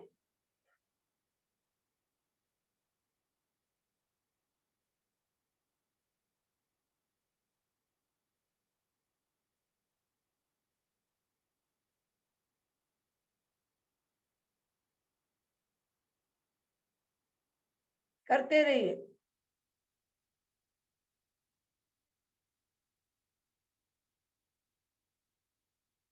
कपालभाति में हमारे 3 चक्रों के ऊपर ज्यादा प्रेशर आता है। एक मूलाधार चक्र, स्वादिष्टान चक्र और मणिपुर चक्र। ये 3 चक्र पे के ऊपर कपालभाति करते समय ज्यादा प्रेशर आता है। इसको आपको अनुभव करना चाहिए। आप जब प्राणायाम करते हो तो किसी एक चक्र के ऊपर भी ध्यान लगा के प्राणायाम कर सकते हैं, तो हम उस चक्र को एक्टिवेट कर सकते हैं। आगे आपको बोला जाएगा कि कौन सा चक्र एक्टिवेट करने से क्या लाभ होता है। तो आपको तो ये तो पता है कि मूलाधार चक्र का क्या स्थान क्या है, स्वादिष्टान चक्र का स्थान क्या है, मणिपुर चक्र का स्थान क्या है। नाभि के पीछे मणिपुर चक्र का स्थान है। नाभि और नाभि के नीचे 4 अंगुल स्वादिष्टान चक्र का स्थान है और हमारे गुदद्वार के पास मूलाधार चक्र का स्थान है। तो किसी भी एक चक्र के ऊपर भी आपका मन एकाग्र करके कपालभाति कर सकते। लेकिन सर्वसाधारण व्यक्तियों को इसको 15 से 20 मिनट करना चाहिए। और किसी प्रकार की बीमारी है, डायबिटीज है, थायराइड है, क्रिएटिन बढ़ा है, कैंसर है, तो रोगों के अनुसार आपको इसका समय बढ़ाना चाहिए। सबको करना चाहिए, करिए। हाँ बोलिए। आरती जी, वो हर्निया के जिनको हर्निया है ना, उनको करना नहीं है करके बोले थे गाइस ना। हाँ, हर्निया है ना। आप दीपा जी बोल रहे क्या? हाँ जी। हाँ, देखो हर्निया वालों को प्राणायाम कपालभाति बहुत स्लो स्पीड से करनी चाहिए। और हर्निया वालों को कपालभाति करते समय पेट को बेल्ट बांध के करना चाहिए, लेकिन बेल्ट बहुत टाइट नहीं बांधना चाहिए। कॉटन के अगर आपके पास दुपट्टा है तो उसको भी आप ऐसे पूरे पेट को ऐसे, हम हमारे सहयोग शिक्षक ट्रेनिंग में दिखाते भी है, तो ऐसे इसको बांध के आप करेंगे तो सपोर्ट मिलेगा। अगर बहुत ही सीवियर प्रॉब्लम है तो ना करें, लेकिन फर्स्ट स्टेज और सेकेंड स्टेज तक आप धीमे गति से, और मैं अभी इधर ही आपको ऐसे दिखाती हूँ तो समझ। इसलिए मैंने बोला है जब नॉर्मल ओपन सत्र होता है, जब हम रोज का क्लास करते हैं तब हम बताते नहीं है, लेकिन जब सहयोग शिक्षक आप ले रहे हैं तो आपको ऐसे पूरा पता होना चाहिए। तो ये देखो, बहुत टाइट नहीं बांधना चाहिए। लेडीज को पता होगा जब डिलीवरी होती है तो कॉटन का एक बेल्ट आप बांधते हैं ना, कॉटन के कपड़े का, लेकिन पूरे कपड़े को पेट को ऐसे कवर करके थोड़ा सा टाइट, ज्यादा भी टाइट नहीं और ज्यादा भी ढीला नहीं, पूरा ऐसे बांध के आप अगर कपालभाति मैंने दिखाया, देखा आपने, मैं गांठ नहीं बांध रही हूँ। दीपा जी समझ में आया आपको? शिल्पा जी, जी जी जी जी जी। हाँ देख तो रही ऐसे बांध के धीमी गति से ऐसे नॉर्मल स्पीड भी नहीं है और बहुत फास्ट भी नहीं। लेकिन जब हम शिविर करते हैं 7-7 दिन का और बाहर, तो वन में सभी नियम बोलने के लिए नहीं आते हैं, तब आप नॉर्मली बोल देते हैं कि नहीं करना है, क्योंकि आपको पूरी बार किया उसमें हम नहीं बता सकते ना, तब ऐसे बता दे। समझ में आया? ओम जी दीदी, ओके। ओम जी, ओम जी करते दीदी, रहिए। ओम जी दीदी। ओम ओम आपकी आवाज, आप पहले अपना नाम बता दीजिए तो मुझे पता चलेगा, नहीं तो मुझे नाम ही आपका, क्योंकि मुझे हाँ मैं बोलिए। सुशीला राठौर जी, मैं सुशीला राठौर। मैंने सुन नहीं पाई, आपने बोला था कि कपाल भारती में चक्र कहाँ पे, हमें वो थोड़ा स्पष्ट बता दीजिए एक बार और। आप कपाल भाती में मणिपुर चक्र, स्वादिष्टान चक्र और मूलाधार चक्र के ऊपर प्रेशर आता है। तो मूलाधार चक्र नाभि के पीछे, नाभि में ऐसे बोलते हैं, नाभि के नीचे के चक्र होते हैं ना, स्पाइनल कॉर्ड के अंदर होते हैं। तो नाभि के पीछे मूलाधार मणिपुर चक्र होता है, नाभि के नीचे 4 अंगुल नीचे स्वादिष्टान चक्र होता है, और गुदाधार के पास मूलाधार चक्र होता है। तो किसी भी एक चक्र के ऊपर आप ध्यान देके कोई भी प्राणायाम कर सकते हैं। जी दीदी, धन्यवाद।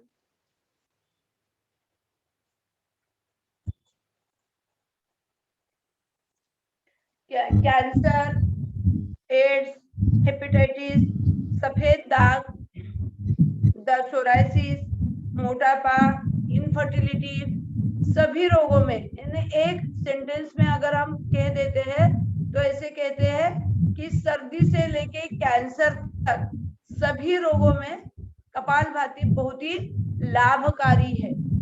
तो हर व्यक्ति को, सामान्य व्यक्ति को 15 से 20 मिनट इसको करना चाहिए, और जिनको रोग है तो रोगानुसार इसका समय बढ़ाना है। जैसे आप आयुर्वेदिक में आयुर्वेद गोली का डोज बढ़ाते हो 25 mg, 50 mg, तो वैसे ही प्राणायाम का समय बढ़ाना चाहिए। ये भी आपको आगे आगे फिर रिपीट करके बोला जाएगा, लेकिन नॉर्मली 15 से 20 मिनट हर व्यक्ति को कपालभाति करनी चाहिए।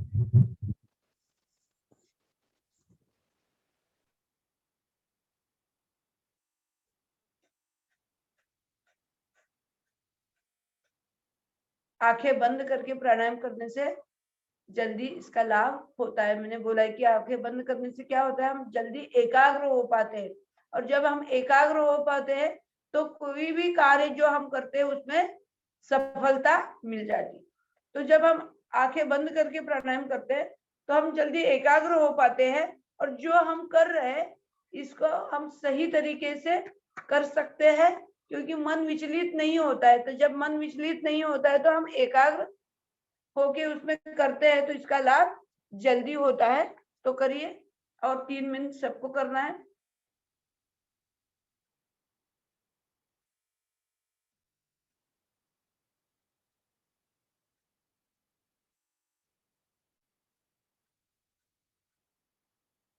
अगर किसी को ऐसे लगातार करते समय थकान महसूस होती है तो क्या करना है, बीच बीच में लंबी गहरी सांस भरनी है 1-2-3 बार, तो अपना हमारी श्वासों की गति नॉर्मल होगी, और फिर करना शुरू कर देना। समझो अभी मुझे थकान महसूस हुई तो 2-3 बार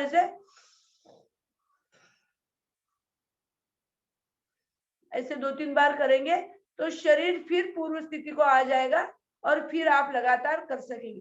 ऐसे करते करते जैसे आप रोज स्वाध्याय करेंगे तो आप को लगातार 15-20 मिनट नहीं, आधा घंटा, 1-1 घंटा आप लगातार कर सकोगे।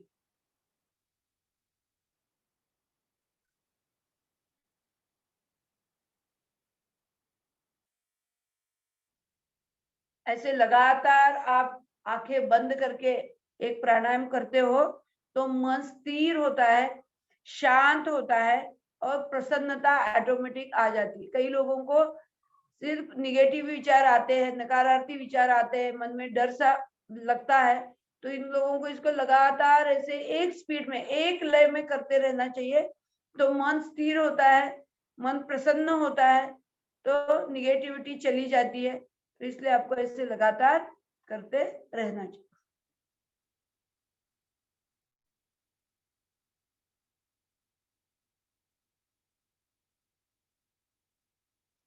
किसी को कोई करते समय पेट में, कमर में दर्द है तो वो बता दीजिए, कोई प्रॉब्लम नहीं, मारती अभी जी। प्रॉब्लम सॉल्व कर सकते हैं।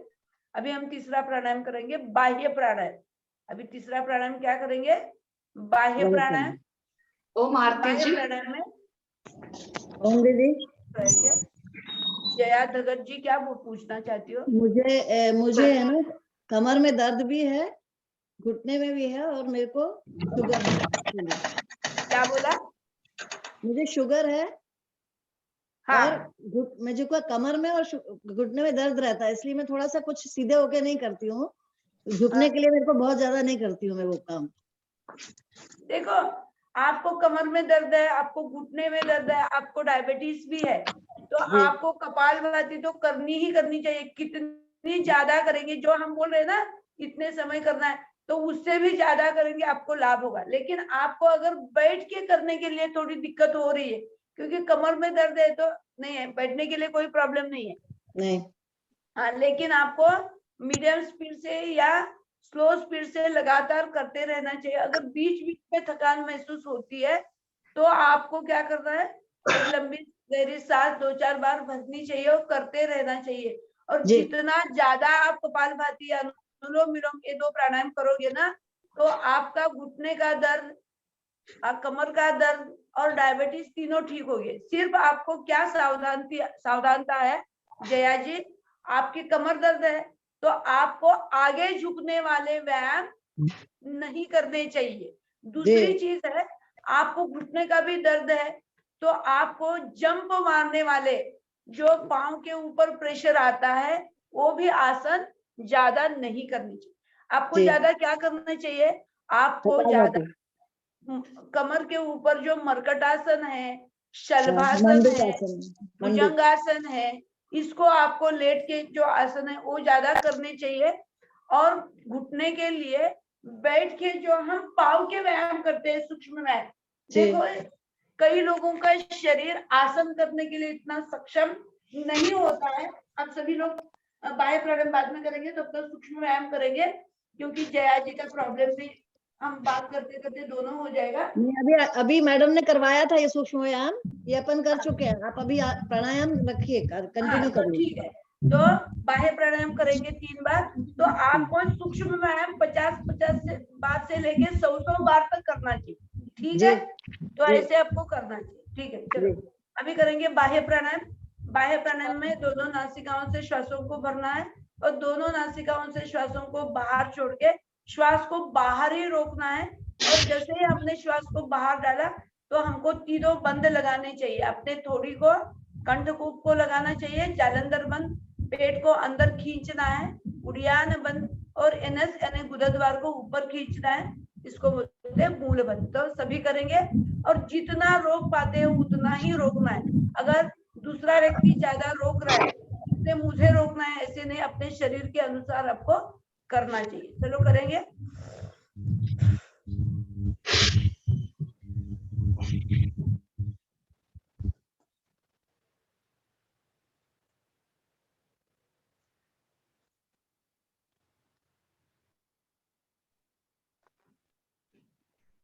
जब श्वास लेना चाहते हो तब तीनों बंद छोड़ के श्वास भरिए और एक बार करिए।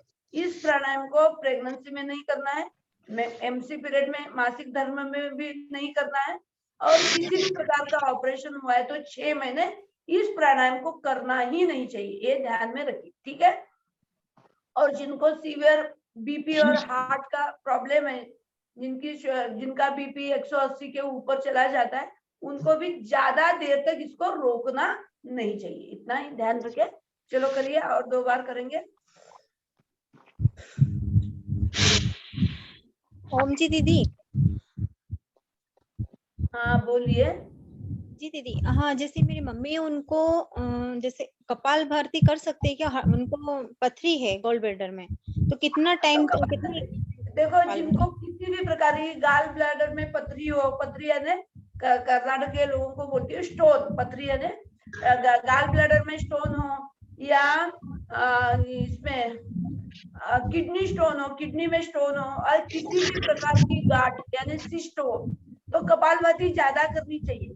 कपालभाति से सिस्ट पथरी पिघल जाती है, तो इनको कपालभाति करनी चाहिए, कोई बात नहीं। धन्यवाद। कपालभाति दोनों समय करे, ज्यादा करे, जितनी कपालभाति करेंगे उतना उनको लाभ होगा। लेकिन उनको अगर हाई बीपी है तो उनको सिर्फ एक सावधानता है कि उनको ज्यादा हाई स्पीड से कपालभाति नहीं करनी चाहिए, नॉर्मल या स्लो स्पीड से करनी चाहिए, इतना उनको आप बता दीजिए।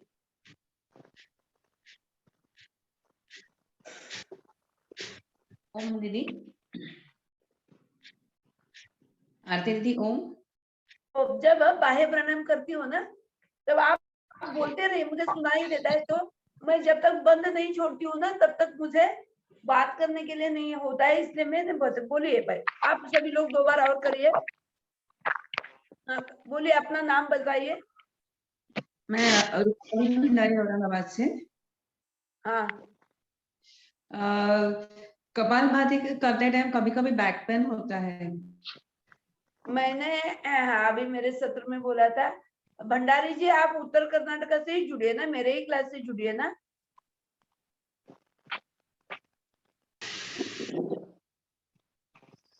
तो ठीक है, मैंने बोला था 2 दिन पहले, लेकिन इसमें अगर कोई नए लोग हैं तो बोल देती हूँ।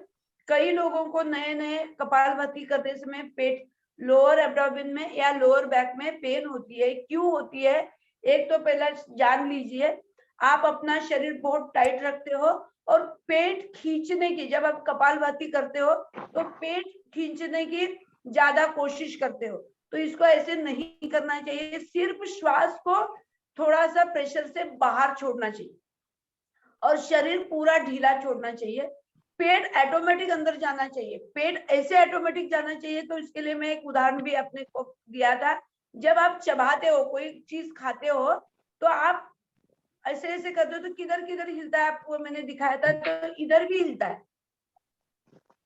तो ये आप नहीं हिलाते ना, ये ऑटोमेटिक हिल जाता है। इतना ऑटोमेटिक, इतना सरलता से पेट अंदर जाना चाहिए। तो पेट खींचने की आप कोशिश मत करें। आप क्या करते हैं, फोर्सिबली पेट खींचने की कोशिश करते हैं। आपको पता है कि जब श्वास बाहर जाता है तो पेट अंदर लेना है, तो इसलिए पेट खींचने की कोशिश करते हो, तो इससे आपको पेट में या लोअर बैक में पेन होता है। तो आप कुछ मत करिए, सिर्फ श्वासों के ऊपर ध्यान देके श्वास छोड़ने की कोशिश करें। पेट ऑटोमेटिक अंदर जाएगा और बाद में ऑब्जर्व करें तो आपका पेट दर्द नहीं करेगा। ठीक है, चलो अब हम करते हैं उज्जयी प्राणायाम। समझ में आया रूपाली जी?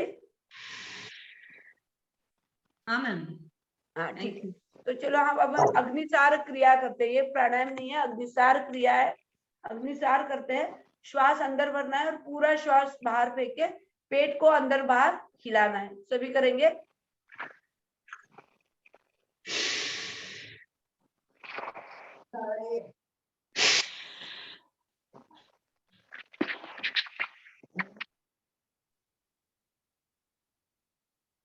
करिए करिए, कामिनी जी करिए, कामिनी राठौर जी करिए।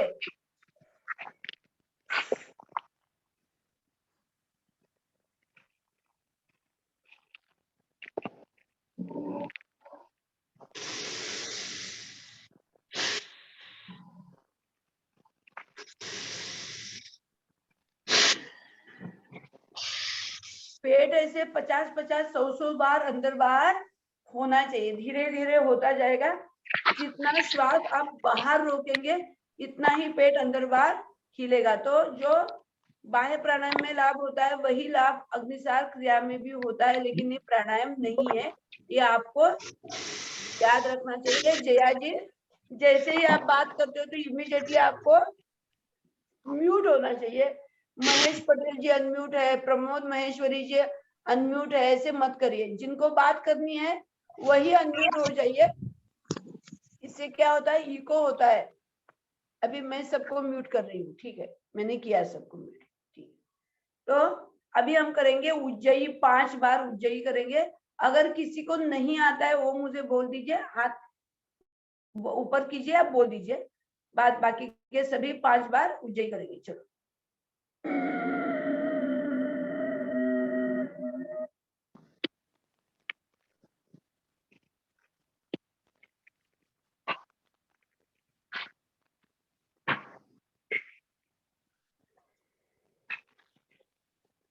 एक ही बंद लगाना है उज्जयी में, जालंधर बंद, उड़ियान बंद, मूल बंद नहीं लगाना चाहिए, ये आपको ध्यान देना चाहिए। जितना रोक सकते हो उतना रुकना है। अब जब छोड़ना चाहते हो तो जालंधर बंद छोड़ के राइट नॉस्ट्रिल बंद करके लेफ्ट नॉस्ट्रिल से हवा को छोड़ना। तो इसी प्रकार से 5 बार सब करेंगे।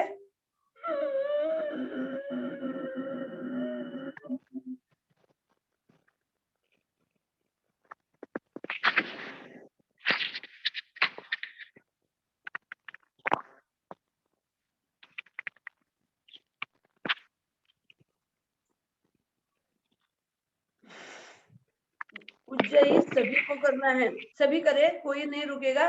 लगातार 5 बार सबको करना है।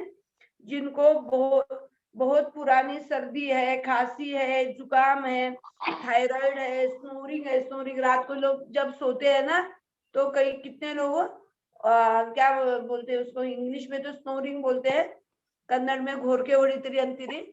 तो जो आवाज आता है रात में सोने के बाद, तो वो कम होता है। स्लीप एपनिया यानी कई लोगों को नींद में श्वास ही उनको रोक जाता है और फिर वो उठ जाते हैं और उनको सफोकेशन होता है, उसको स्लीप एपनिया बोलते हैं। तो ये कम होता है। हृदय रोग, अस्थमा, ब्रोंकाइटिस, कंठ विकार, गले संबंधी जितने भी विकार है, टॉन्सिल, रक्तचाप यानी बीपी, और ये हमारा डाइजेशन, सभी इससे ठीक होता है। तो सभी को मिनिमम 5 से 7 बार इसको करना है। करिए, सब करते रहिए। 5 से 7 बार तो सभी को करना चाहिए। लेकिन जिनको ये बीमारी है, टॉन्सिल है, थायराइड है, कंठ के रोग, तो इनको इसको 11 बार से 21 बार तक ये लोग उनको करना चाहिए। तो करिए। आरती जी वापस एक बार एक्सप्लेन करेंगे उज्जयी प्राणायाम? क्या वापस एक बार एक्सप्लेन करेंगे उज्जयी प्राणायाम किस तरह से करना है? हाँ, किस तरह से? आपको नहीं आता है क्या? हाँ, रूपाली, आप आज ही ज्वाइन हुई हो? नहीं, पहले भी ज्वाइन किया है, लेकिन कनेक्टिविटी प्रॉब्लम बहुत है मेरे यहाँ पे, तो बहुत बार कनेक्ट होता है, डिस्कनेक्ट होता है। आपको कुछ उज्जयी करने के लिए सही आती है या वो भी सिखानी चाहिए? क्या? आपको आती है ना करने के लिए उज्जयी? ये वही वो कभी कभी आता है, कभी कभी नहीं आता है, इसलिए आज दोबारा पूछा मैंने। हाँ, देखो, गले को ऐसे टाइट पकड़ के सिकुड़ते हुए श्वास भरना चाहिए, और जब श्वास भरते हो तो आवाज करते करते भरना चाहिए, ऐसे। इधर ना, इधर ऐसे खड्डा पड़ेगा, आपको पता हो गया। देखो,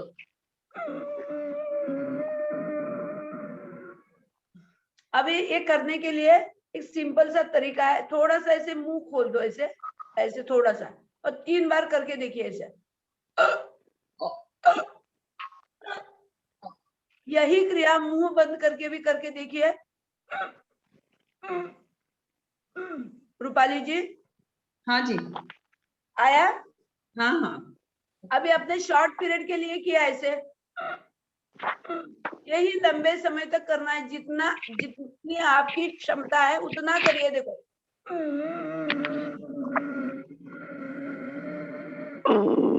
समझ में आया? हाँ जी, ओके, ठीक है। तो Thank आप you. सभी ने किया। अभी थोड़े से सूक्ष्म व्यायाम करेंगे और अनुलोम विलोम की तरफ चलेंगे। थोड़े से दोनों हाथ को इस हाथ से इसको इसको पकड़ना चाहिए, ऐसे पकड़ना चाहिए, और श्वास भरते हुए हाथों को ऊपर, और श्वास छोड़ते हुए हाथों को नीचे ऐसे खींचना चाहिए। एक हाथ की कोहनी जो है, जो राइट हैंड की कोहनी है, इस सर के पीछे आएगी। हाथ ऐसे नहीं आएगा, ऐसे है, ठीक है। और गर्दन सीधी होनी चाहिए। कई लोगों की गर्दन ऐसी झुकी है, गर्दन को झुकाना नहीं चाहिए, गर्दन स्ट्रेट रखिए। श्वास भरते हुए ऊपर, श्वास छोड़ते हुए नीचे।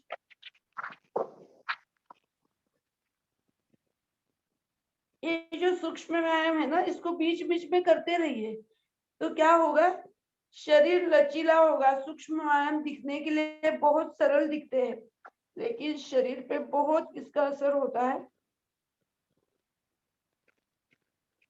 अभी श्वास भरिए और श्वास भर के श्वास को अंदर ही रोकिए और हाथ से प्रेशर दीजिए,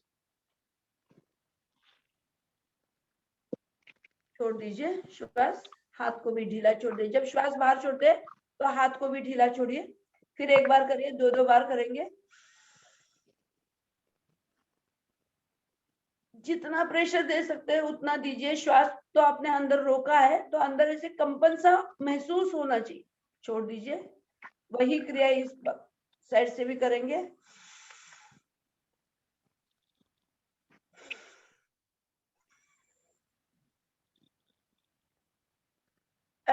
प्रतिभा शेट्टी जी, आपका जो हाथ है ना पीछे जाता है, इधर दे आओ, थोड़ा सा आगे, आगे थोड़ा सा, ये देखो इधर आना चाहिए। और ये जो अंदर खड्डा जैसे है ना, इसको ऐसे, इसके ये जो एज है ना इधर लगाना चाहिए। आपका हाथ ऐसे पीछे जाता है, हाँ पीछे नहीं जाना चाहिए, ठीक है।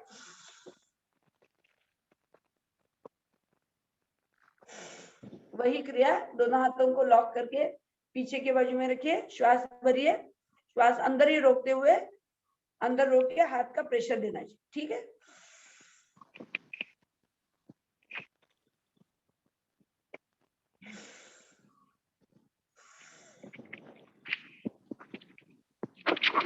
अनम्यूट किया है, कुछ पूछना चाहते हो तो पूछिए, नहीं तो म्यूट करके रखिए।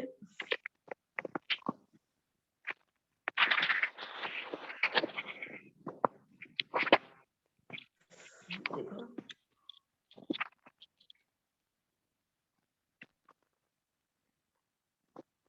महेश पटेल जी, आपका सेल बार बार अनम्यूट हो रहा है, कुछ पूछना है क्या आपको? महेश पटेल जी, ठीक है। तो चलो अभी हम करेंगे अनुलोम विलोम। अनुलोम विलोम करने के लिए वायु मुद्रा पकड़िए, वायु मुद्रा, और अंगूठा और मध्यमा ये दोनों उंगलियों से आप अनुलोम विलोम कर सकते हैं। रीढ़ की हड्डी स्ट्रेट होनी चाहिए, स्पाइनल कॉर्ड स्ट्रेट रखिए, और अपनी राइट नॉस्ट्रिल को बंद करके लेफ्ट नॉस्ट्रिल से श्वास को अंदर भरना है। ओम जी, आरती जी, अनुलोम विलोम करने में बाई तरफ से शुरू करना है कि दाई? क्योंकि मैं जिससे सीखती हूँ उन्होंने कहा था हमेशा दाई तरफ से शुरू करना है। कौन पूछ रहा है? दीप्ति। देखो, इसलिए आपको छोटी छोटी ये पता होनी चाहिए। नॉर्मली सभी लोग लेफ्ट साइड से शुरू करते हैं, 99% सभी को लेफ्ट साइड से ही शुरू करना है और राइट साइड से छोड़ना है, फिर राइट साइड से लेना है, लेफ्ट साइड से छोड़ना है। और जब आप एंड करते हो तभी भी लेफ्ट साइड से छोड़ के एंड करना चाहिए। लेकिन किसको राइट साइड से शुरू करना है? जिनको लो बीपी है, जिनको लो बीपी है, इनके लिए राइट साइड से लेना है पहले, और छोड़ते समय भी जब बंद करते हैं तब भी राइट साइड से बंद करना चाहिए। ये इसका सूक्ष्म एक नियम है, लेकिन नॉर्मली लेफ्ट साइड से ही शुरू करते हैं। स्वामी जी महाराज भी बोलते हैं कि लेफ्ट साइड से करते हैं, लेकिन अगर आप योग शिक्षक है और इसमें डीप जाना चाहते हो तो बोलते हैं कि राइट साइड से, लो बीपी वाले राइट साइड से शुरू करें। ठीक है, समझ में आया दीप्ति जी? ठीक है, ठीक है, ठीक है। इसका हाँ, एक्चुअली अगर आप बहुत डीप में जाके सीखना चाहते हो तो करना चाहिए, नहीं तो नॉर्मली लेफ्ट साइड से ही शुरू करते हैं, लेफ्ट साइड से ही छोड़ते हैं। लो बीपी वाले भी लेफ्ट साइड से लेंगे और छोड़ेंगे तो कोई प्रॉब्लम नहीं होगा। लेकिन और भी अच्छा करना चाहते हो तो लो बीपी वाले राइट से ले और बंद करते समय भी राइट से छोड़े। बहुत बढ़िया आपने पूछा, ठीक है। मैंने इसको मेरे सत्र में क्योंकि आपने बहुत बीच में मिस किया, तो मैंने इसको बोला था दीप्ति जी। ठीक है, करिए।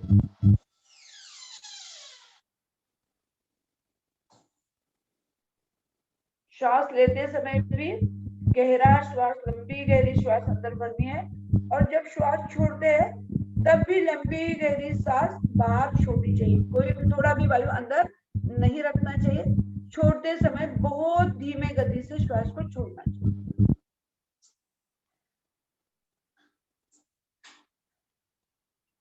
करते रहिए। कामिनी जी के बाजू में कोई उनकी माँ या कोई बैठा है, मुझे पता नहीं चलता है, तो उनको भी करना चाहिए। देखते नहीं बैठना। हाँ, कर रही क्या? इस साइड से मुझे हाथ नहीं दिखा। ठीक है, कोई बात नहीं, करिए कोई बात नहीं कामिनी जी, क्योंकि करने से लाभ होगा ना, सिर्फ देखने से नहीं होगा। मुझे दिखा नहीं बेटी है, क्योंकि अभी उधर तो मध्य प्रदेश वगैरह उधर साइड तो 4 डिग्री 5 डिग्री है, ठंड है। तो ठीक है कामिनी।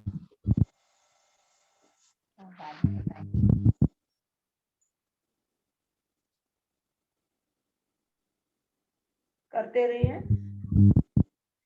गणेश जी अच्छे खासे रोज मैं देखती हूँ इनको पद्मासन में बहुत अच्छी तरह से बैठते हैं। इनका आसन देखिए, पता चलता है कि ये रोज योग करते हैं। देखो, व्यक्ति जब बैठता है और व्यक्ति करता है ना, उसको देख के पता चलना चाहिए कि ये व्यक्ति रोज योग करता है। मैं इनको मेरे सत्र में रोज देखती हूँ, तो इनका स्पाइनल कॉर्ड, इनका बैठने का तरीका, मुद्रा पकड़ने का तरीका देख के समझ में आता है कि ये व्यक्ति रोज योग करता है। करिए। मुझे बोलना पड़ेगा, मैं सिखा रही हूँ तो मुझे बोलना पड़ेगा, लेकिन आपको करते रहना चाहिए। देखो, ये जो सत्र चलेगा ना, उतने ही दिनों में आपको अगर कोई प्रॉब्लम है उसको आप ठीक कर सकते हैं। लेकिन जैसा हम बोल रहे हैं वैसे अगर आप करेंगे तो आपको 100% इसका लाभ होगा।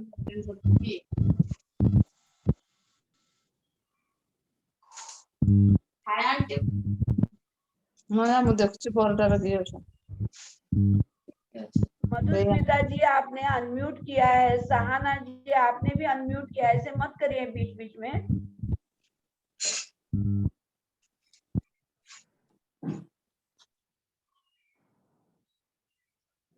करते रहिए। आरती जी, जयदीप बैंगलोर से। हाँ, बोलिए जयदीप जी। जयदीप जी आपको बहुत बहुत धन्यवाद। आपने बहुत अच्छे पुस्तक, क्योंकि आयुर्वेद रहस्य पुस्तक की कीमत वगैरह 400 रुपए 500 रुपए, इसका भी आपको ई बुक मिला, तो आपने डाला। बहुत अच्छा किया आपने, कि मेरे पास तो ये ई बुक नहीं था। Thank you Aarti ji. Actually मैं थोड़ा सा बीच बीच में ऑनलाइन थोड़ा कुछ ई बुक्स ढूंढता रहता हूँ। हाँ, तो जब आपने ये दोनों बुक्स नहीं मिल पाए बता रहे, तो मैं भी जस्ट ढूंढ रहा था कि ऐसा नहीं हो सकता, कहीं तो भी मिल जाएगा, इसीलिए। एंड मुझे पूछना था कि जब अनुलोम विलोम करते हैं, हाँ। बिकॉज चश्मा पहनते, ग्लासेस पहनते हैं, उसके बिना करना है कि चश्मा के साथ भी कर सकते हैं, या फिर कोई साइड इफेक्ट हो सकता है? नहीं, चश्मा पहन के अनुलोम विलोम कर सकते हैं, कोई बात नहीं है। चश्मा पहन के भी आप अनुलोम विलोम कर सकते हैं, उसका कोई साइड इफेक्ट नहीं है। और ये सुनील दुबे जी जो कर रहे हैं ना, सुनील दुबे जी, आप लंबे समय तक ऐसे हाथ लेके बैठ सकते हो तो बैठ सके, लेकिन आप हाथ ऐसे भी रखते हैं ना सुनील जी, तो कोई प्रॉब्लम नहीं। सिर्फ आपको ये ध्यान में रखना चाहिए, आपका स्पाइनल कॉर्ड सीधा होना चाहिए। आप जिस प्रकार से कर रहे हैं, आप ऐसे कर रहे हैं, तो लंबे समय तक आप ऐसे हाथ पकड़ के नहीं बैठ सकते।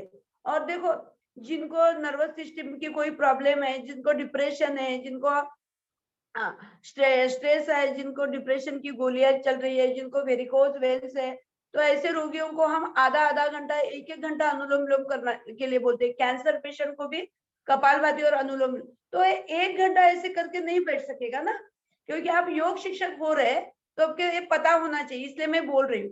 आप कर रहे सही कर रहे हो, ये भी सही है, लेकिन ऐसे हाथ आप 1 घंटा नहीं रख पाओगे। तो आपको अपने शरीर के अनुसार आपको कैसी सुविधा होती है ऐसे आपको हाथ रखना चाहिए, लेकिन एक ध्यान में रखना चाहिए कि स्पाइनल कॉर्ड सीधी होनी चाहिए और आपकी गर्दन भी सीधी होनी चाहिए। ठीक है? और जब श्वास लेते हो तो ये खुला रहता है। और जब श्वास छोड़ते हैं तो थोड़ा सा हाथ बाजू में करना चाहिए, तो जो आपने श्वास छोड़ा है उसको जाने देना चाहिए। ठीक है, तो चलो अभी हम भ्रामरी 5 बार, उद्गीत 5 बार करके सिंहासन हस्तासन की तरफ चलेंगे। अगर किसी को कुछ पूछना है तो आप पूछ सकते हैं। अभी हम भ्रामरी, उद्गीत ये मैं और पूछ रही थी प्रणव आपसे, ध्यान करेंगे। मैं आपसे क्योंकि ये एक बार पूछ रही मैंने थी। भ्रामरी करना शुरू कर दिया और उद्गीत प्रणव ध्यान, तो तीनों प्राणायाम करने तक मैं आंखें भी नहीं खोलूंगी और बीच में नहीं बोलूंगी। किसी को कुछ पूछना है तो अभी पूछे। हाँ दीदी, देखो मैं ये पूछ ये रही जो थी। 3 प्राणायाम है, भ्रामरी, उद्गीत और प्रणव ध्यान, एक बार अपने भ्रामरी में आंखें बंद कर दी तो 5 बार भ्रामरी होने के बाद आपको आंखें खोलनी नहीं चाहिए। आंखें बंद रख के सिर्फ अपने हाथों को अपने घुटने में रख के उद्गीत यानी ओंकार का उच्चार करना शुरू कर देना चाहिए। 5 बार ओंकार होने के बाद आपको प्रणव ध्यान करना चाहिए। आंखें तब तक नहीं खोलनी है जब प्रणव ध्यान पूरा होता है और आंखें ऐसे हाथ ऐसे मसल के गरम गरम हथेली अपने आंखों के ऊपर रख के आपको आंखें खोलनी चाहिए। तो ही आपको इसी तीनों प्राणायाम का लाभ इमीडिएटली पता चलता है। ठीक है जया जी, आप कुछ ओम दीदी, पूछना मैं चाहिए ये बोल पूछिए। रही थी कि मैं अभी सूर्य नमस्कार कल मैंने दीदी के साथ किया था, सुमन दीदी के साथ काफी ज्यादा कर लिया था। 12 बार यानी लगातार करवाते हैं, मैं 5 बार करती हूँ। नॉर्मल वे में मैं 5 बार करती हूँ और उन्होंने 12 बार करा लिया था, तो मेरे को एकदम से कमर में दर्द हुआ था। तो मुझे उसमें जो अपन लोग पादहस्तासन करते हैं, वो पादहस्तासन करना चाहिए या नहीं करना चाहिए, या उसको ऐसे ही हल्के से करना चाहिए? देखो जिनको कमर दर्द है, बहुत ज्यादा कमर दर्द है तो आगे झुके ही ना, लेकिन थोड़ा सा नॉर्मल है तो इतना ही झुके, इतना ही, समझ में है, इतना ही झुके, ऐसे पूरे ना झुके। या ठीक ना है। झुकते हैं तो भी ठीक है। अगर सूर्य नमस्कार करना भी है तो आप ऐसे करके थोड़ा सा ऐसे झुके, ऐसे ऐसे करें, ठीक है। पूरा ऐसे ना झुके।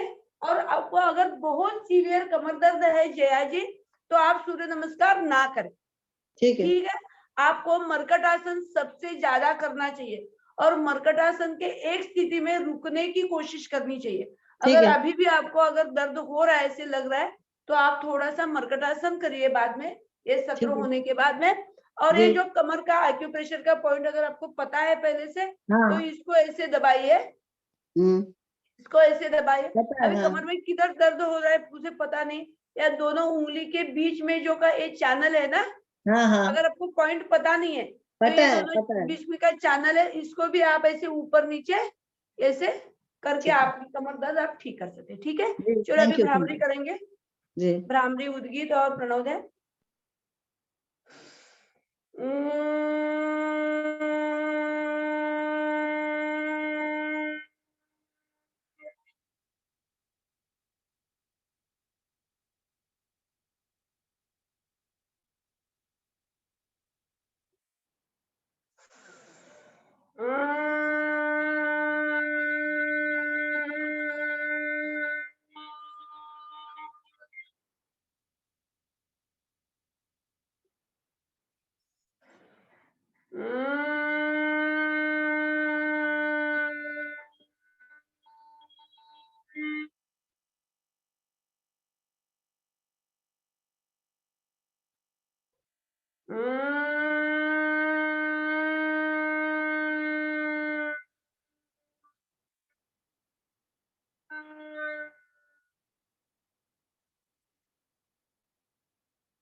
ऐसे 5 बार भ्रामरी होने के बाद आंखें खोलनी नहीं चाहिए, आंखें बंद ही रखिए।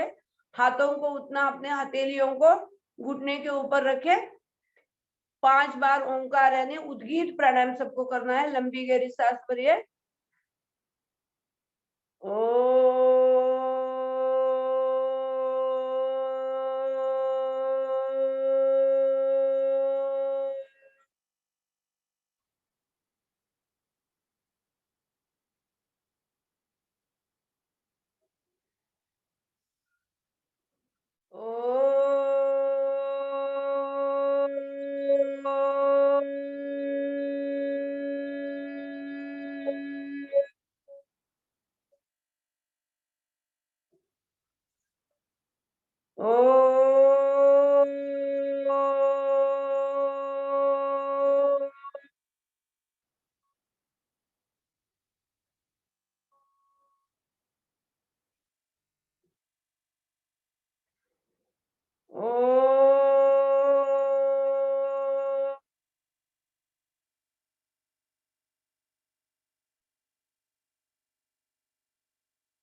5 बार हमने ओंकार किया।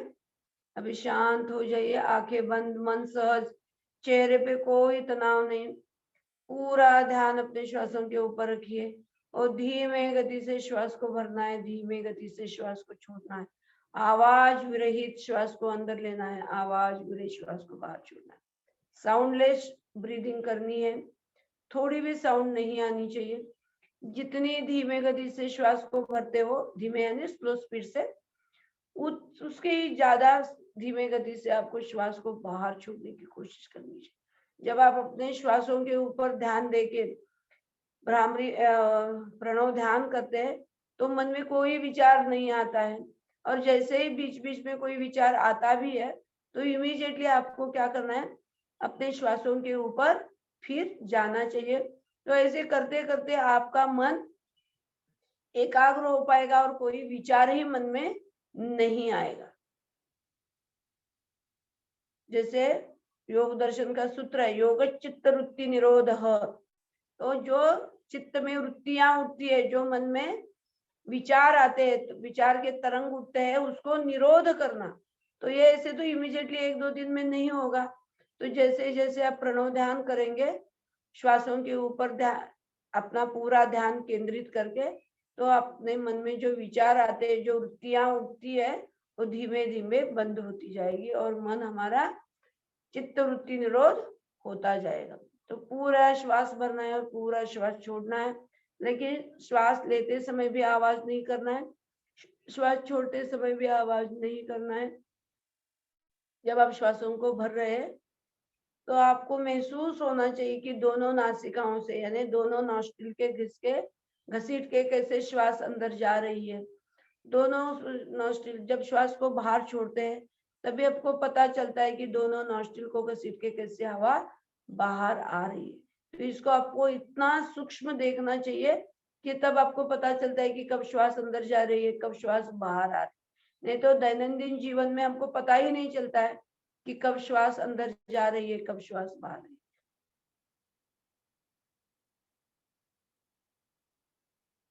उस परमपिता परमेश्वर का आभार प्रकट करना चाहिए जिसने हमें मानव जीवन में जन्म दिया है और वो भी भारत जैसे पवित्र भूमि में जन्म दिया है। तो उस परमपिता परमेश्वर का रोज सुबह आभार प्रकट करना चाहिए।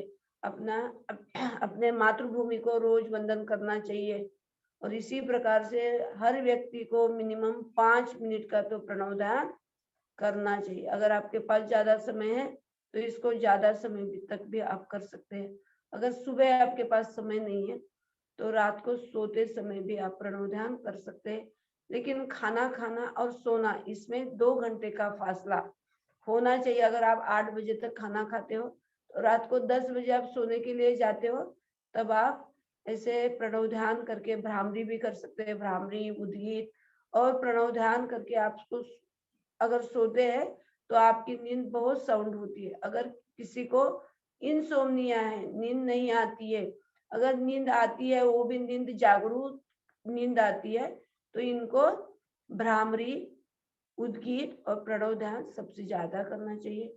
अभी दोनों हाथों को ऊपर उठाइए, दोनों हाथों का घर्षण कीजिए अच्छी तरह से, हाथों का घर्षण अच्छी तरह से करिए और जो हाथों में ऊर्जा पैदा होती है उसको आंखों के ऊपर रखिए। गरम गरम हथेलियां आंखों के ऊपर रखिए और पूरी हथेलियां अपने मुखमंडल पे ऐसे घुमाइए और धीमे गति से आंखों को खोलिए।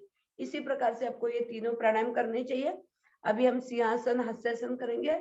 चलो, नहीं अभी टाइम हो गया है आज, क्योंकि ज्यादा देर होगा तो नहीं करेंगे, क्योंकि समय पे ही हमको रुकना चाहिए। हमने 5:30 को स्टार्ट किया था, तो हम शांति पाठ करके ही आज का सत्र खत्म करेंगे। ठीक है।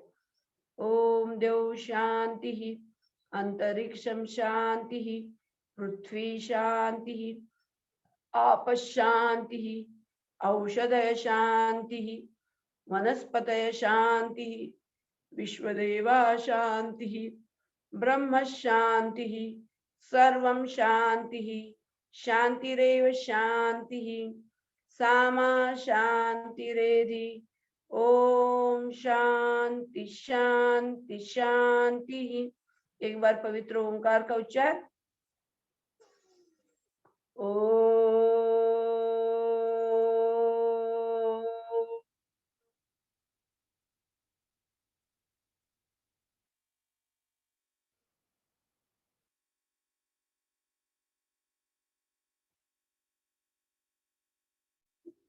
पृथ्वी माता को नमस्कार करना है, अपने माता पिता को, अपने गुरुजनों को नमस्कार करना है। भारत माता की जय, वंदे मातरम, सब ऋषि ऋषिकाओं की जय, और आज के आनंद की जय। एक कोई तो अनम्यूट करे जब जयकारा लगाते हो तो बहुत अच्छा लगता है, और आपकी भी जय। जय। तो आज का यहीं खत्म करेंगे। कामिनी जी क्या बोलना चाहती हो? दीदी एग्जाम देंगी, बड़ी बड़ी दीदी है। बड़ी दीदी है क्या? ठीक है। जी, और वो नोट कर रहे थे, आप बोल रहे थे ना। हाँ, वो note कर रहे थे। जी चलो, किसी को कुछ, चित्रा जी कुछ पूछना चाहती है लगता है, अनम्यूट किया है उन्होंने। नहीं दीदी आप नहीं। अनम्यूट हो गई तो मुझे लगा कि आपको कुछ पूछना है, तो ठीक है, आज का ओम सत्र इधर ही जी। खत्म करेंगे। धन्यवाद। ओम जी, आरती जी। हाँ, पूछिए, किसी को कुछ हाँ, पूछना है? जिनको मुझे पूछना काम है। है अर्जेंसी है वो चले जाए, किसी को कुछ पूछना है तो पूछिए लता जी, लता रानी जी। मुझे भी पूछना है। हाँ पूछिए, एक लता रानी जी पहला पूछने दो, बाद में आप पूछिए। लता रानी जी पूछिए। ओम जी, धन्यवाद, बहुत बहुत बहुत अच्छा सत्र था। हाँ धन्यवाद। मैं तो ये बंद कर। पूछिए, दूसरा व्यक्ति पूछिए। हाँ? बोलो नहीं तो पूछना है। मैं ये पूछना चाहती हूँ, हाँ, जो आपने प्रणोदय के समय जैसे नाक से सांस लेना है और नाक से निकालना है, तो नाक से ही निकालना जरूरी है क्या? हम अगर मुंह से निकालते हैं तो ऐसा क्यों नहीं है कि मुंह से निकाल सकते हैं? मतलब सिर्फ नाक से ही लेना है, नाक से ही निकालना क्यों होता है? अरे श्वास नाक से ही लेना है। अभी जैसे आपने पूछा, ये तो खाना हम मुंह से ही खाते हैं ना, नाक हाँ। से निकाल, नाक श्वास 99.99% नाक से ही लेना चाहिए। मैंने 0.01% क्यों बोला है ये अभी आपको पता होना चाहिए, क्योंकि जो नहीं, शीतली नाक से है, सांस शीतकारी है, तो नाक से ऐसे लेंगे। कई। हाँ, सांस तो नाक से लेंगे, लेकिन निकालने का प्रोसीजर सिर्फ मुंह से ही होता है, मतलब नाक से ही है कि मुंह से भी कर सकते हैं? हाँ, नाक से ही छोड़ना है। देखो, जो क्रिया जिसके लिए है उससे ही करनी चाहिए, नाक से ही लेना है, नाक से ही छोड़ना है। मैंने 99.99% यूज किया है। इसका अर्थ क्या?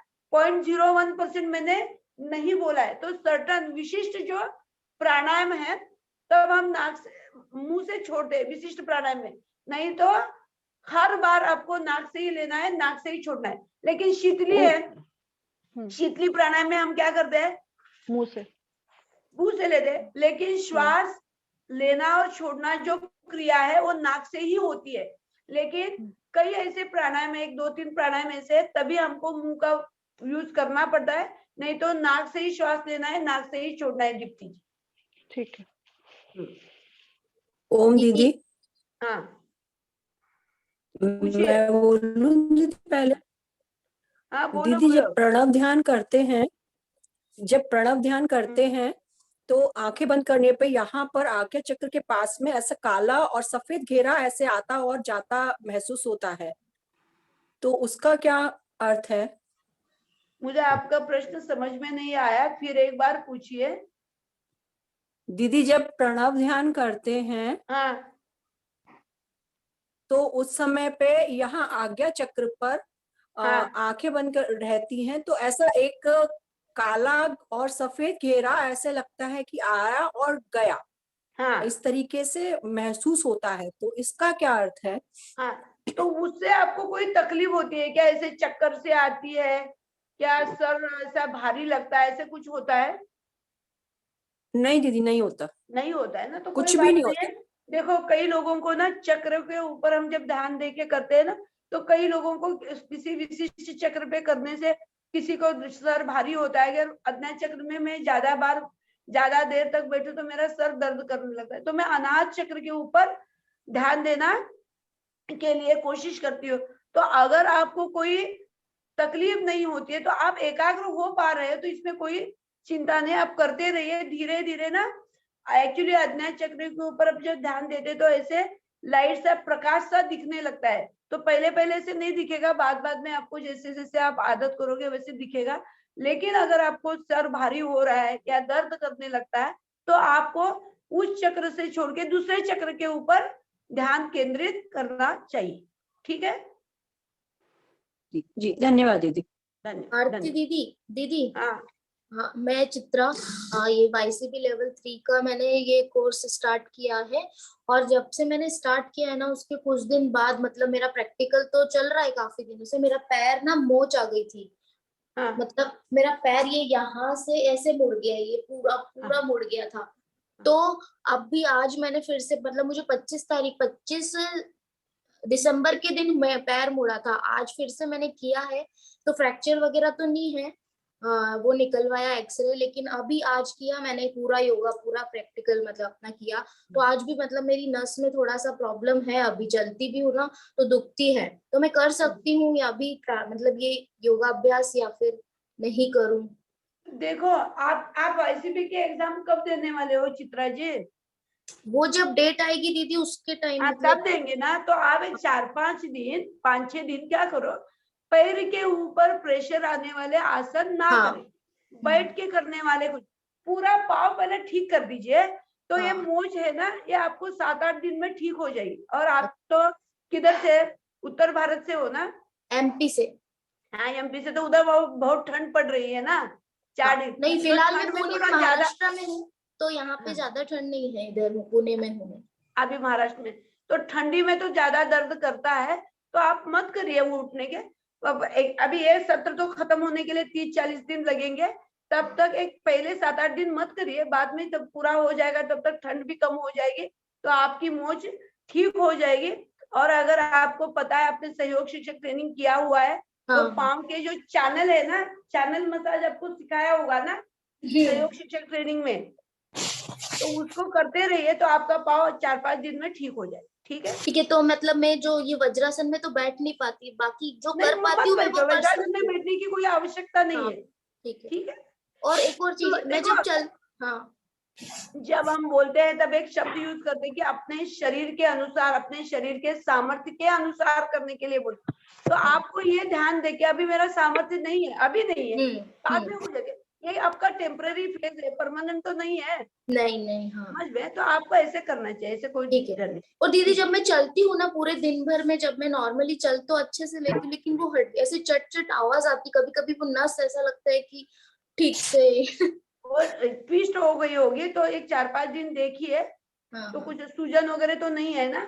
सूजन, हल्का सा सूजन है, वो पहले से ही है, वो सूजन नहीं जा रहा। मैंने टैबलेट वगैरह तो नहीं खाई, डॉक्टर के पास गई थी, लेकिन मैंने टैबलेट ली नहीं। आज है ना, चैनल का मसाज आपको जो बोला होगा, 2 उंगली के बीच में हम सहयोग शिक्षक ट्रेनिंग में बोलते हैं, तो वो करिए, तो आपको इसको ठीक हो जाए। ठीक है दीदी, ओके, चलो, आज का धन्यवाद। सत्र इधर ही खत्म करेंगे।